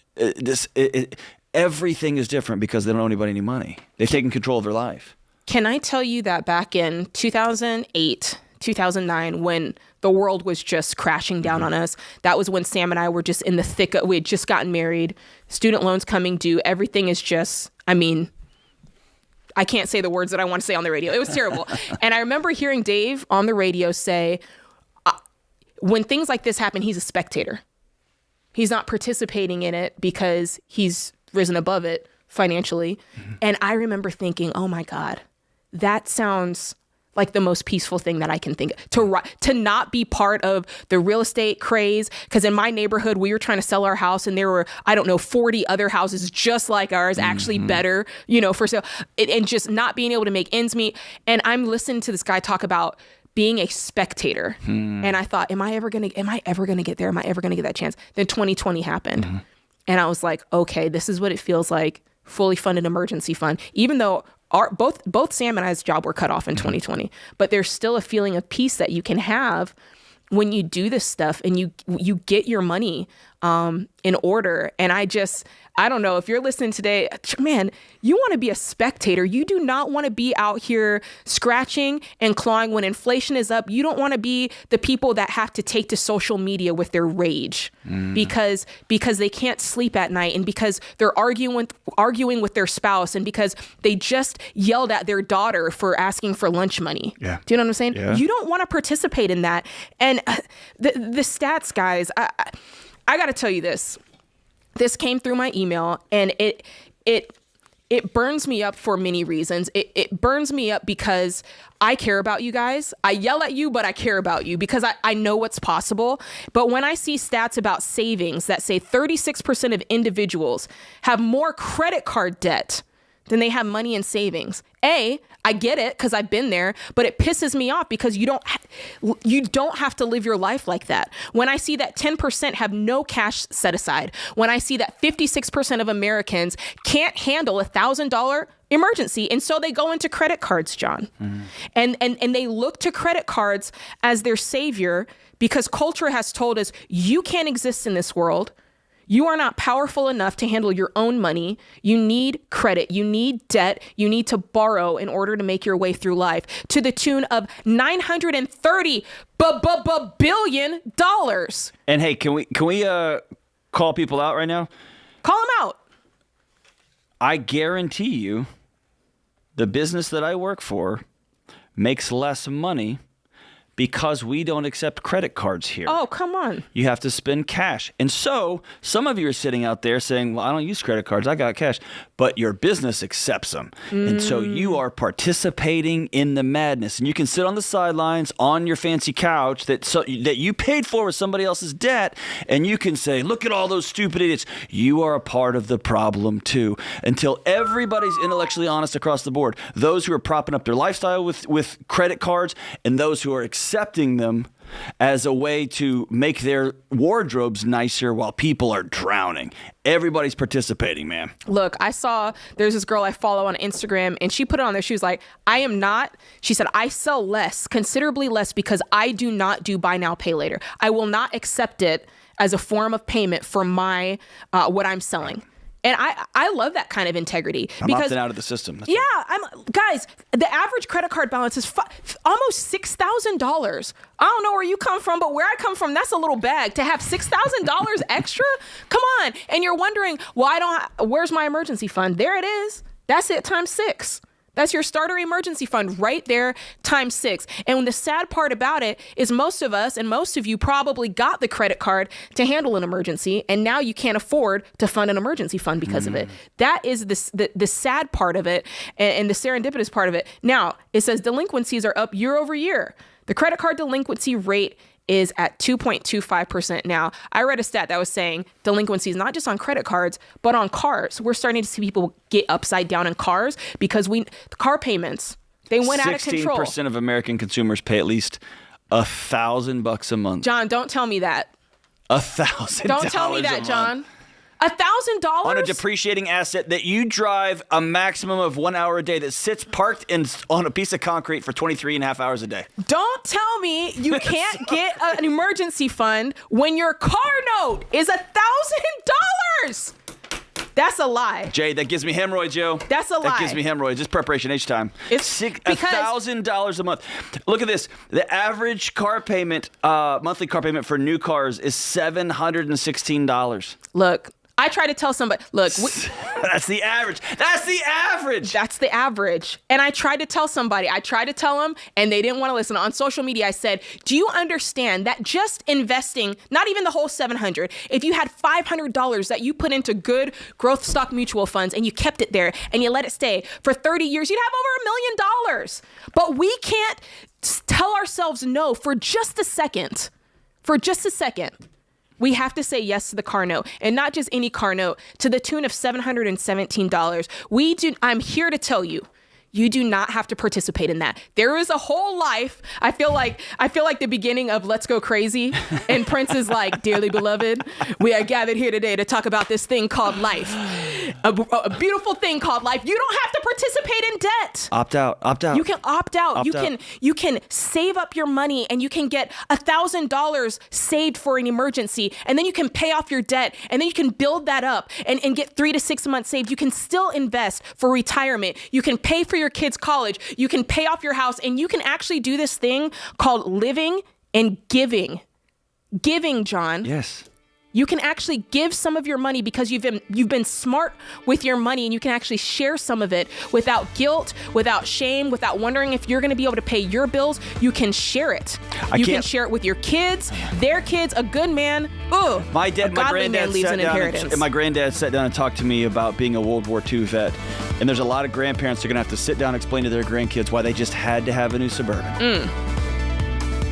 Not in this house. That does it for this hour. Be sure to join us next time. And when it comes to changing your life and money, remember this. You can tell me that you ain't going to do it, but don't tell me that you can't do it, because with Christ, all things are possible. Dr. John Deloney. If you love the show and want a deeper dive on your money journey, we have a weekly newsletter that gives you trending and helpful articles and tips on following the Ramsey way. Just go to RamseySolutions.com today to sign up for our newsletter. Again, that's RamseySolutions.com to sign up for our weekly newsletter.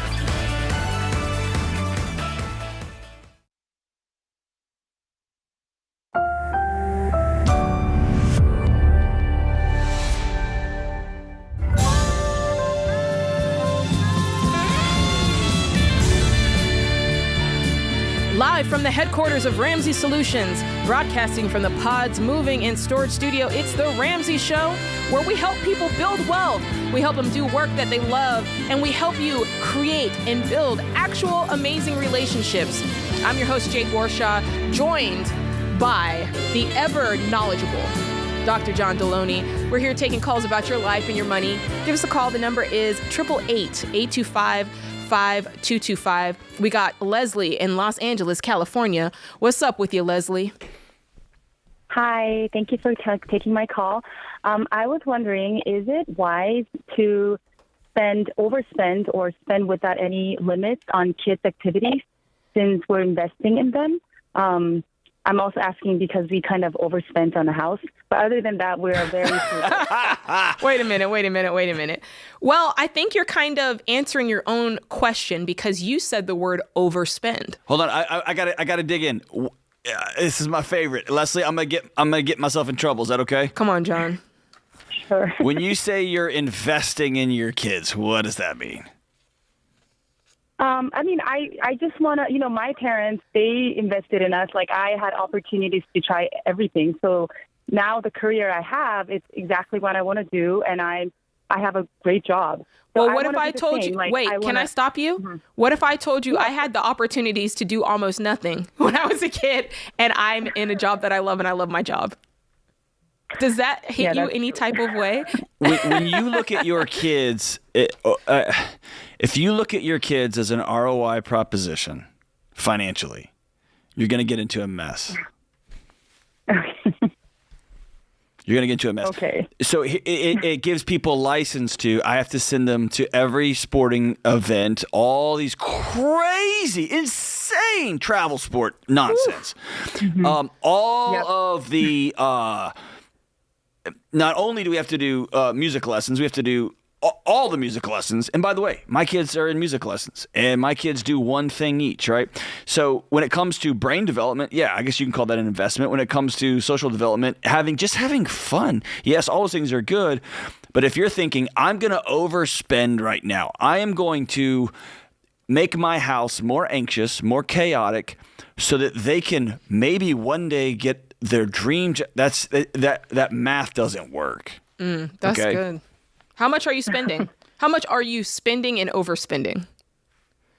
Okay, so we spent easily up to $1,000 between two kids. Okay. And I have three kids, two older kids, and then the youngest one goes to daycare. But I mean, that expense we have to spend it. Sure, of course. But the activities for the older kids, like over $1,000 a month. How much debt do you have? So we don't have any debt except for the house. So we have.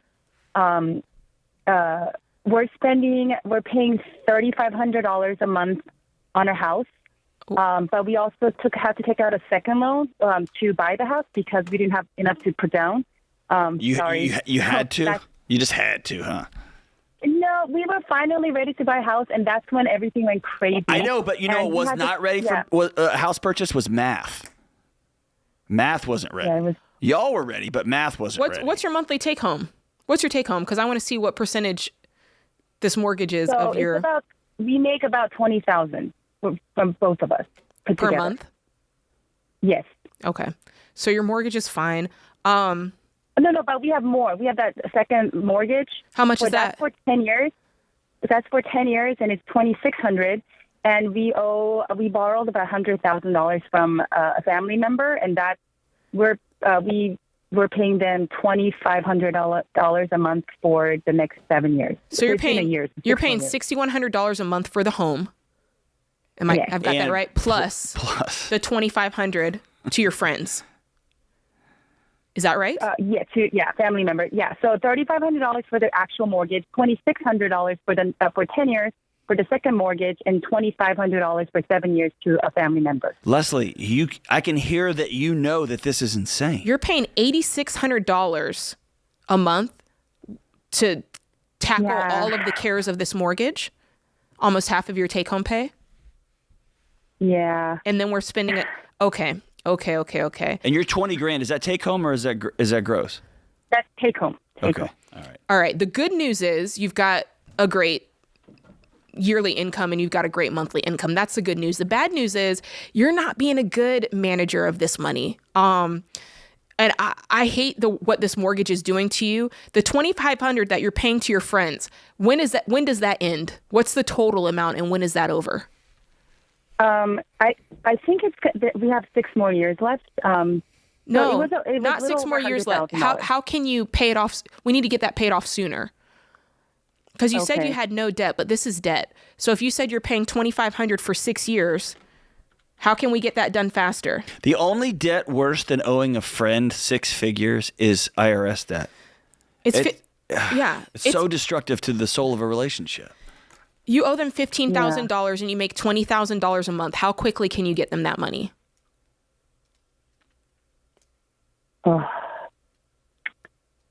Yeah. Wait, you see what I'm saying? You owe them $15,000 or you owe them $100,000? No, it was about $100,000. Yeah, $100,000. I don't know the exact numbers. Yeah, so it kind of, and when we did the calculations, it was about $2,500 for 7 years. Girl. Dude. Girl. Here's where this ends. No, This ends in no. ash. It ends in a huge mess. No, I was going to say, you can't afford to send your kids to that kind of expense. Yeah. You can't. Absolutely not. You got to clean up this mess. Y'all are broke. You are wealthy, broke people. What is this house worth? So we bought it for 1.35. I think it's about 1.5. But you have no equity in it, do you? We put down, probably. Because you had to borrow from 3 different sources just to get in the front door. Yeah. You guys have. We were supposed to buy like $1 million home. We had 10% for that, but it just went crazy. We would buy like nothing for $1 million. No, it didn't go crazy. You went crazy. Thank you. You went crazy. It didn't. It is just its own thing. Y'all went BANANAS. Here's the problem, Leslie, and I gotta get in my Jade stance here for a minute, because you got to start with the man in the mirror. You got to look at this and go, I and my husband did every part of this. The market didn't just happen. Something didn't just up and happen to you. You went along for the ride and you signed up for it and you were like, hey, we'll do this. Hey, you called in the show and said, I'm overspending, which means you know that you're doing it, but you're still trying to find this external thing to blame for or say that it's okay. If you don't start changing your habits and changing them quick, you're going to be you're already up a creek without a paddle. You guys got to get this money paid off. You make too much money to be this broke. If a bank won't loan you money, if they won't do it, then something's up. Something's up. Because a bank will give money. They will give money to a pet. They'll issue a loan for a dead person. If the bank won't do it, you ain't got no business getting it. Whew. I feel for you, Leslie. This is The Ramsey Show.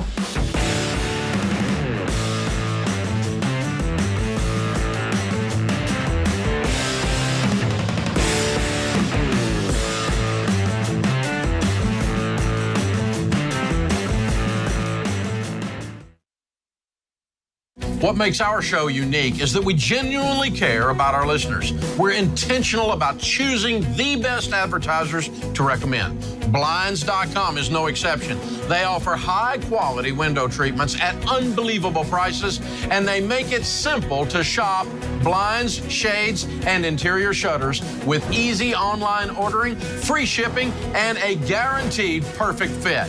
Go to Blinds.com and take advantage of this week's special savings.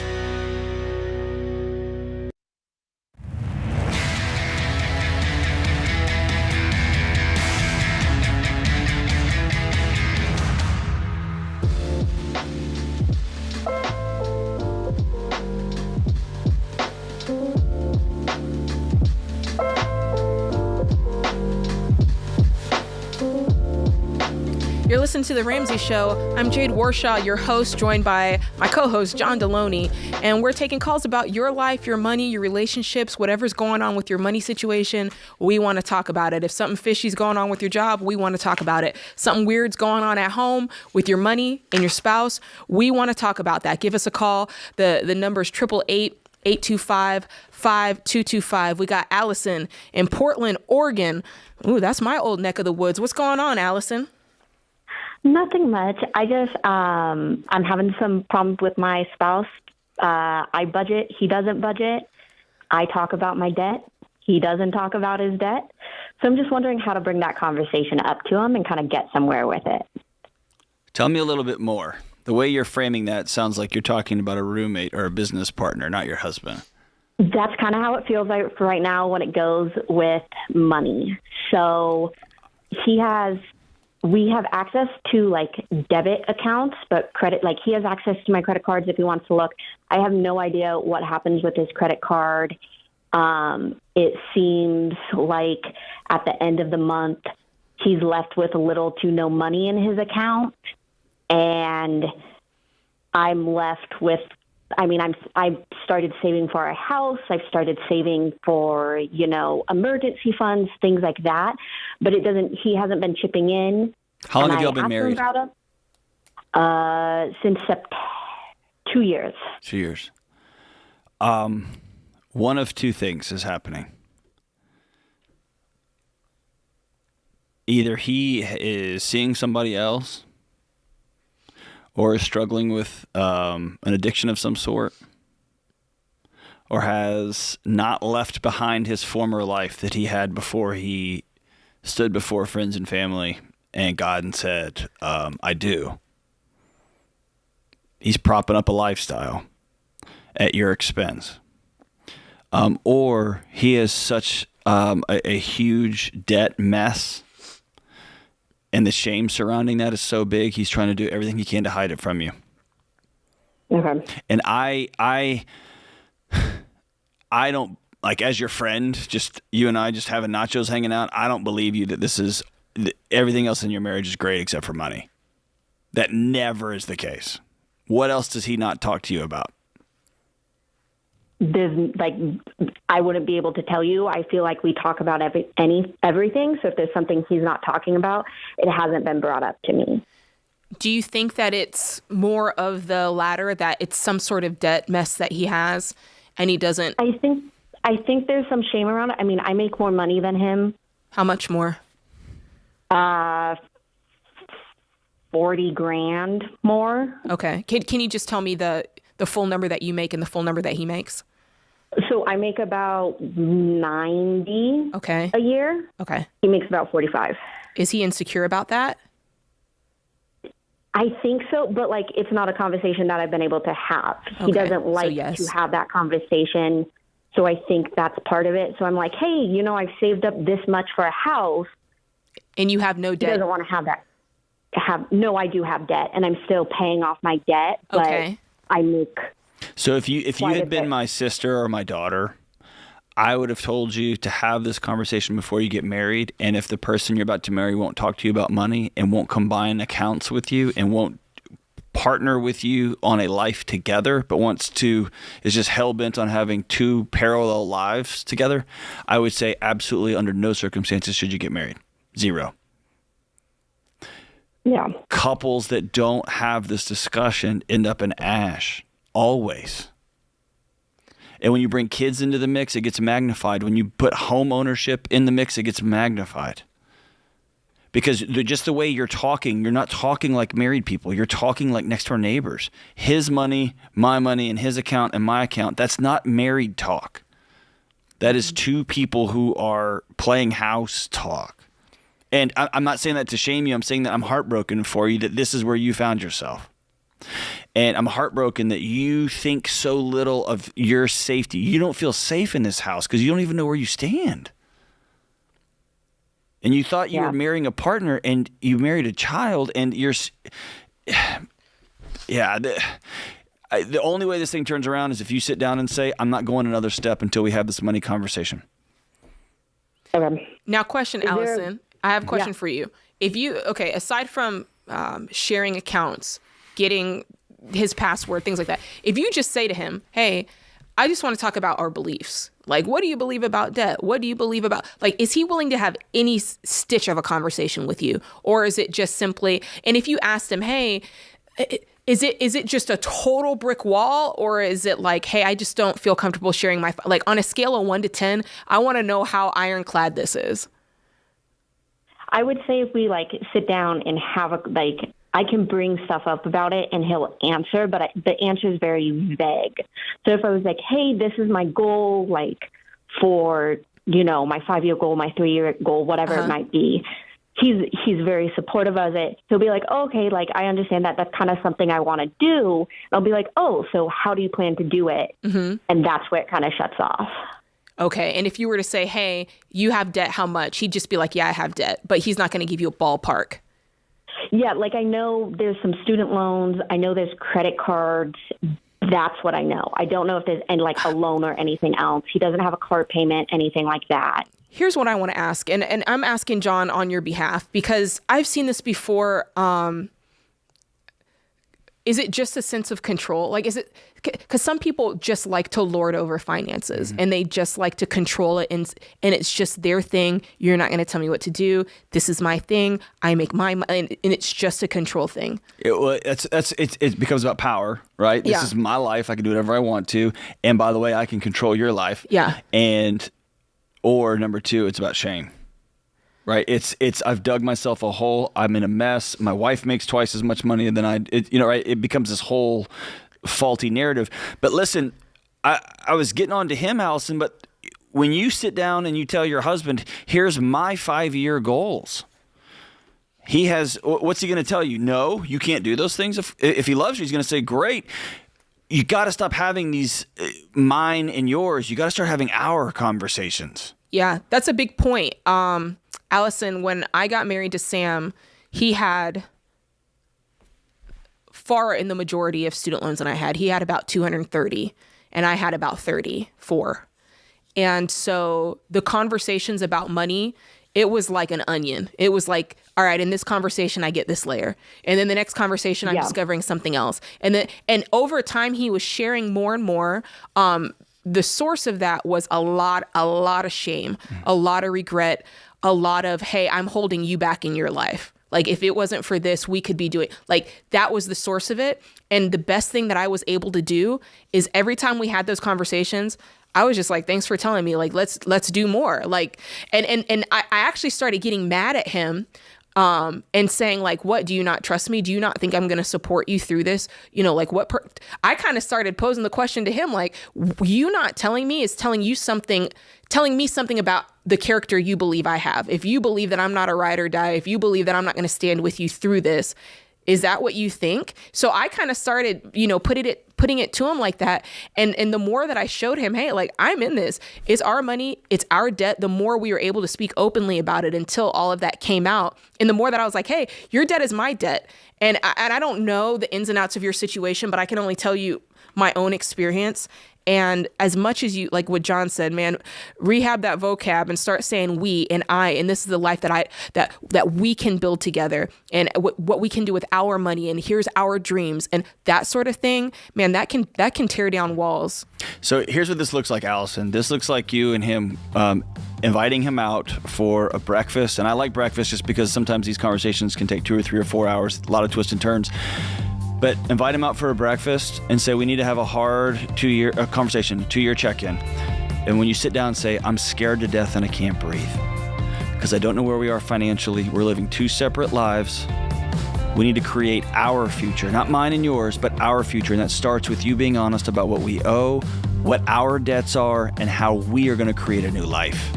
But it starts with you admitting, I'm terrified. Will you please help me? This is The Ramsey Show.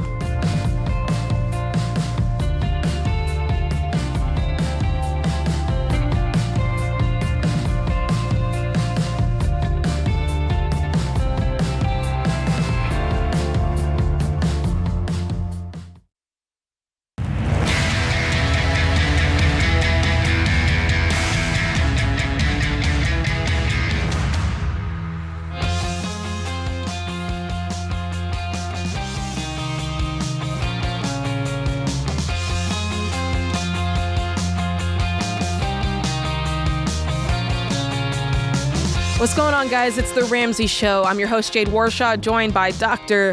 John Deloney, taking calls today. Your life, your money, how to build wealth, how to budget, how to get out of this thing called inflation and rise above. Whatever it is, we're taking your calls, 888-825-5225. When, John, was the last time that you were excited about a Monday? I'm always excited about Mondays. I kind of am too. But if that's you, if you're struggling, what if instead of waking up exhausted, you felt exhilarated? You can't wait to get to work because it's another day to fulfill your passion. All right. In a world where the bare minimum Monday, I hate that phrase, a trend has taken place of quiet quitting, it's clear people are craving meaningful work, but finding the career you were born to do can be difficult when you don't have the right tools. That's why career expert and Ramsey personality, my dog, Ken Coleman, created the Get Clear Career Assessment to help you discover your top talents, passions, and a clear mission statement that'll help you find work that the world needs you to do. I love that. The world needs you. You've got something inside you that the world needs. And after taking this quick assessment, you'll get a custom report with everything you need to take the first step towards a meaningful career. Start your journey and take the Get Clear assessment today. All you need to do is go to RamseySolutions.com/getclear. And I can tell you, man, the road to finding what you were meant to do, man, it can be, for me, it was a little bit of a windy road, John. I'm still trying to figure it out, man. I somehow stumbled into being a YouTuber. Can you believe it? I don't know how long this is going to last, but man. I mean, I know me. A lot of what we did to find our path was so driven by like that financial survival. Yeah. That journey, getting out of debt. And it was all like a blur. It's like you get out of college, and I had a music degree, and it was like, what the heck am I supposed to do with a music degree? Nobody's ever asked to see my degree ever. And it's like, you're just trying to make your way out in the world. And that kind of brings me to my next segment, John. They want us to talk about some of the craziest things we've ever done to get money. Some of our weirdest money stories. Am I saying that right? Yeah. Bro, Austin, like the statute of limitations hadn't run out on some of these things, man. I can't be saying that. There's warrants. There's warrants out. What's the matter with you? I can't say some of this. I've never done anything illegal to get money. Like, that I know. Well, thanks for kicking me while you're down. I'm sorry. I was playing. All my stories are funny stories. They're not like involving the popos. I mean, I would do things like, I was the associate dean of a college, and then on Saturday and Sunday, I was painting dorm rooms, and I was doing things in the morning and delivering things in the evening. I was all over the place, man. Yeah, I don't know. So I can tell you some jobs. Sam is like in the lobby motioning something to me. I'm like, I don't know what you're talking about. But I can tell you the craziest story that Sam and I had is, okay, so we owed lots of money, $500,000. And we were trying to get money. I had an audition that I needed to do, and we needed to be able to move. And so Sam was like, hey, we had run out of things to sell. We had literally sold everything in the house, like to the point that we had no furniture. Like people would come over and be just sitting on the staircase because we had no furniture. So Sam gets this bright idea. He's like, hey, I know what we can sell to get money. And I'm like, what? He goes, I loaned my friend a keyboard back in high school. And I'm like, in my head, I'm thinking it's like this was back in like the early 2000s. So I'm thinking it's like a Triton, like one of those nice keyboards. And so he goes, I'm going to call him up and see if he still has it. I'm like, okay. So he calls up Andrew, and Andrew's like, dude, I don't know if I still have the keyboard. You're that guy, Sam. He's like, he's like, you can search the garage and see if you can find it. So we drive over to his house. By the way, he lives with his parents in like this giant mansion. We get to the house, and Andrew's like, dude, check the garage. So he opens it. My husband is like searching in the garage for this keyboard. He finally finds it, and it's like an old like Walmart like a Casio. Bro, I was like, what are we gonna get for this? Is $20. But that's let me tell you, when you're out here trying to get money, you will go for it. You will go do when I tell y'all to go sell stuff, and when I tell you guys to get crazy, that I know I'm not telling you to do anything I didn't do. I rented a room out of my buddy's mom's house. Like stayed in. I mean, I was a grown man with a good job. I was engaged and I was waiting to get married, and I lived in a house. Yeah, we sold our house. We sold our nice house and moved into a dorm. We've done some crazy stuff to try to make ends meet. But did you sleep on an air mattress for 5 years? I did not do that. I slept on an air mattress for 5 years, and I'm checking my text because Sam is like, okay, Sam just texted me the craziest thing we ever did for money. I forgot about this. We used to work on cruise lines. Okay.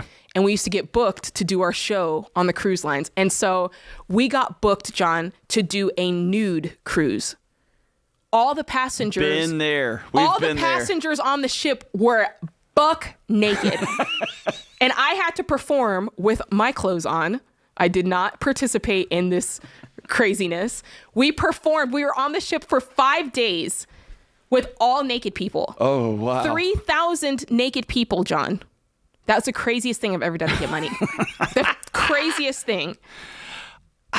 You're talking about somebody in the buffet. No! Slicing some ham for a naked ham buffets. sandwich. Yes. America, can we be better than that? No naked buffets. I'm telling you, I went to the gym and your boy was on that leg press. Oh, no. He was getting it on the leg press. No! No! This is a true story. True story. I forgot about it. Thank you, Sam, for texting me that. Man, that's it, John. All right, you win. You win. You win. When I tell y'all we did some things, I'm telling you we did some things. All right, with that, we need to take a call. We need to get our lives back together. We got Raina in Houston, Texas. What's going on, Raina? H-Town. What's up, Raina? Hello. I was just calling because I just started the Dave Ramsey plan. And prior to this, I used to be really, really poor. So every time I would get my income tax, I would just put it towards my rent. I have a house now, and I owe $46,950. And what I used to do was pay my bills in advance. So I'm not due till September 1st on my mortgage, and I have a car payment that I'm not due till July, and it's $652. And I have a 401k loan for $7,000, which is next in line to get paid. I have a $1,000 emergency fund, and my question is, do I just continue to pay my bills as if I'm not ahead, or do I just not pay it till those dates and just put that towards the 401k loan? Like, I'm not sure what direction to go into. Raina, Jade's going to walk you through it. I just want to tell you, I'm so proud of you. Thank you. No, like, listen, like, oh, thank you. What you have done is some of the hardest work a human can do. Mm-hmm. You took a machete and you head off into the woods and you said, there is no trail, I will make one. And that makes you strong and that makes you brave. And it's an honor to get to talk to you. It's awesome. Okay. Sorry. I'm so proud of you. It's amazing. Fellow Houstonian here. I'm so proud of you. It's amazing. All right, go ahead, Jade. I think you're doing great. You know, that the fact that you're getting ahead, that's letting me know that you've got extra money in your budget to do that. I feel like you're still kind of in that survival mode. Right. And I want you to know that you don't have to operate like that. You can do a month-to-month budget like everybody else. And I think that you're going to get further faster that way, because you're really going to see the margin that you have to start paying down this 401k loan, to start paying your car completely off. So I want you to walk the baby steps. You've got the $1,000 saved. That's an excellent job. And I want you to work your baby step 2, which is paying off your debt. And I want you to use the debt snowball method. So Raina, with that, you're listing all of your debt from smallest to largest. So you mentioned a car note, you mentioned a 401k loan. If there's anything else in that, list that debt from smallest to largest, make minimum payments on all of the debt, and put any and all extra money on the smallest debt until it's gone, and work that snowball until all your debts are gone. And then you're going to be able to stack up a nice 3 to 6 month emergency fund to finish this out for you, and then go on through the baby steps. You're going to be investing, you're going to be saving for kids' college. You are doing a fabulous job. You're going to be one of these people standing on this stage as a Baby Steps millionaire one day. Hey, let's get fabulous her FPU job. for a year, and let's get her every dollar just so we can support her on her amazing transformation. This is The Ramsey Show.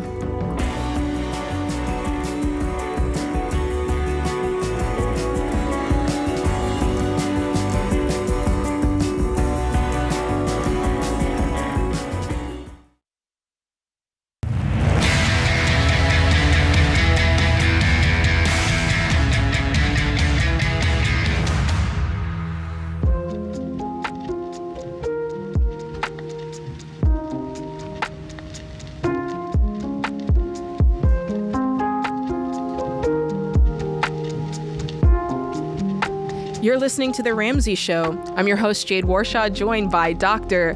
John Deloney, taking calls about your life and your money. Scripture and quote of the day. Proverbs 18:22 says this: by your endurance, you will gain your lives. Let that one sink in. Like it.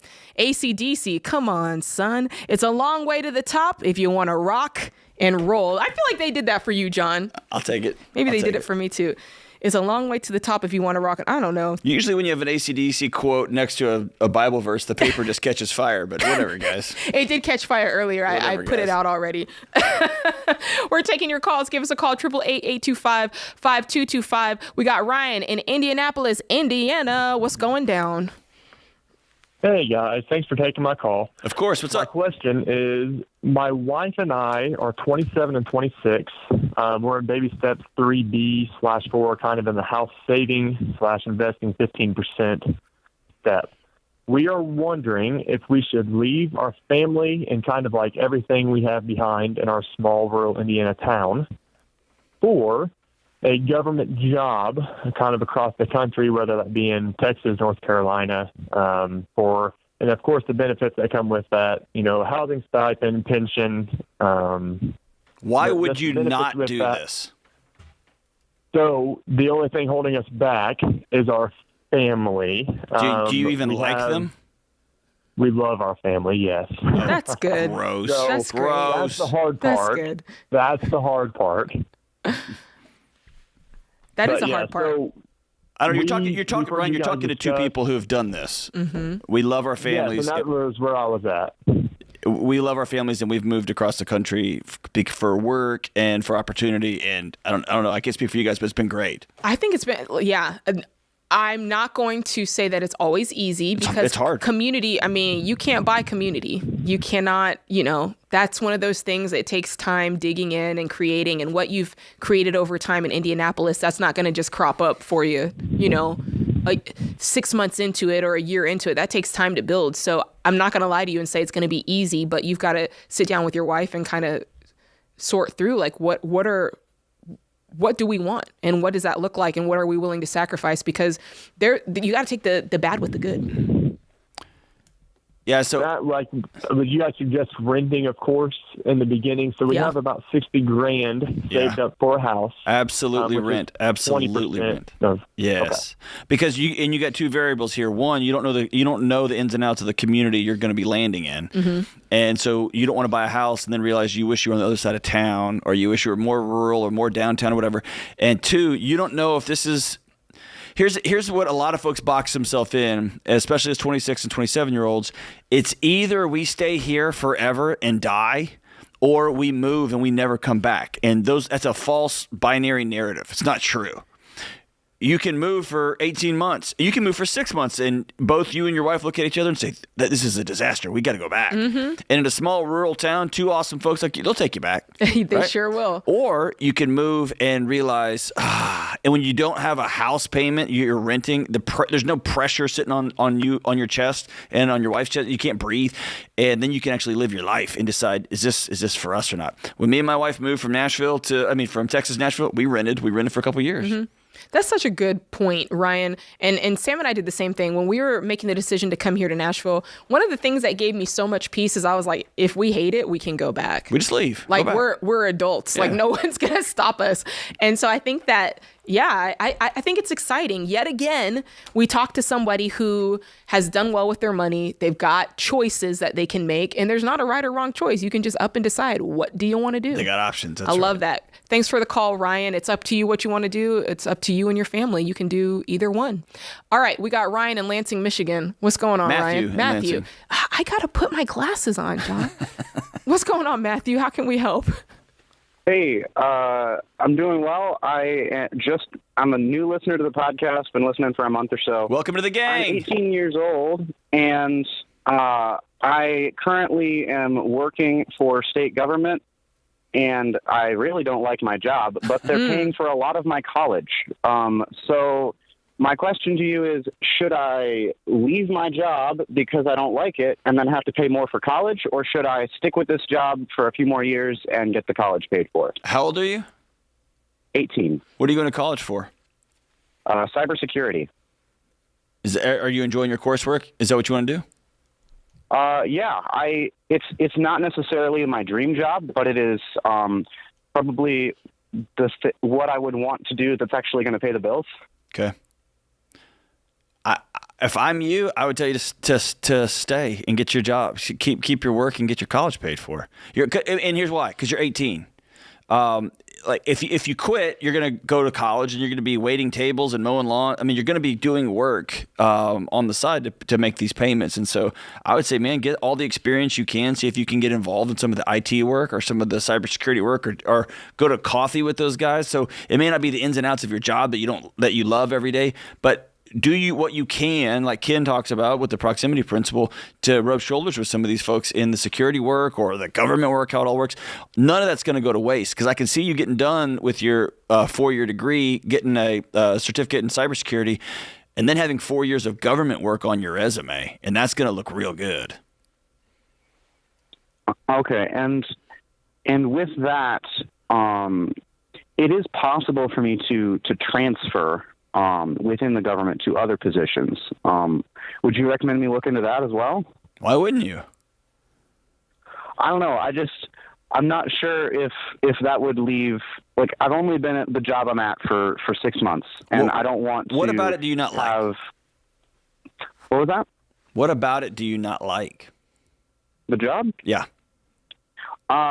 It's very mundane work. I don't feel like I'm really accomplishing anything. And then at the same time, there's very few achievable goals. I don't have, there's not a set, I guess, completion of a task. It's just kind of work on it, and it never really gets done, you know? Yeah. I guess what I'm asking is, and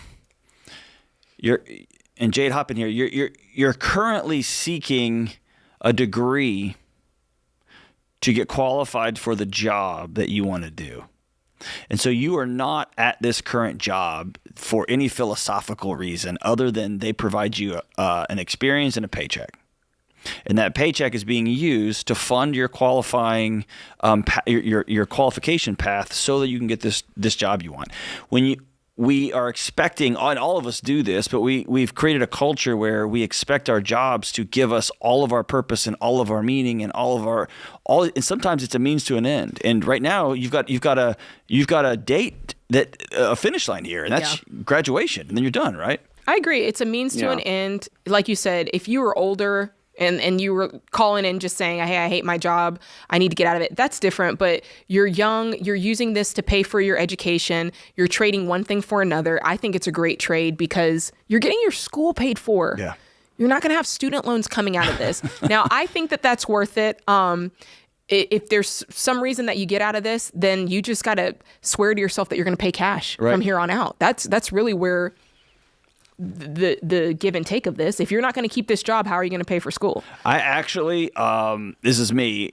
I like that you need to sit in a mundane, boring job for a season. Man. To show yourself, I can do this. I can do tough stuff. I can do boring stuff. I can do exhausting stuff. There's a strength and character on the back end of this that I think would be worth your time. And as an 18-year-old, you're rolling your eyes right now. I can feel them through the phone. You're like, oh gosh, this old idiot. I get that. That's fine. But raise your hand if you've ever worked a job that you hated. Exactly. I mean, come on. Everybody. That's everybody. And especially when it's a means to an end. So if you have an opportunity to move in there and find something that's more your thing, absolutely. But I wouldn't go applying and saying, I'm through with this terrible. I'd ride it out, man. You've got a pretty sweet setup right now, and it's adjacent to what you want to do for your career. I'd let it ride, brother, and take the free tuition. I do the same thing. Look, there's purpose in the process, and a lot of times we want to try to skirt that process because it's not fun or it's boring or it's not all that it was cracked up to be. But in this case, it's serving a greater purpose. All right, that does it for this hour. Be sure to join us next time. And remember, when it comes to changing your life and your money, you can tell me that you won't do it, but please don't tell me you can't do it. With Christ, all things are possible. Hey, what's up, guys? It's Jade. Look, if you like what you heard in this episode and want to know more about getting started on the Ramsey baby steps, go to RamseySolutions.com and click the Get Started button. We'll help you figure out the best next step for you based on your specific situation. That's RamseySolutions.com and click Get Started.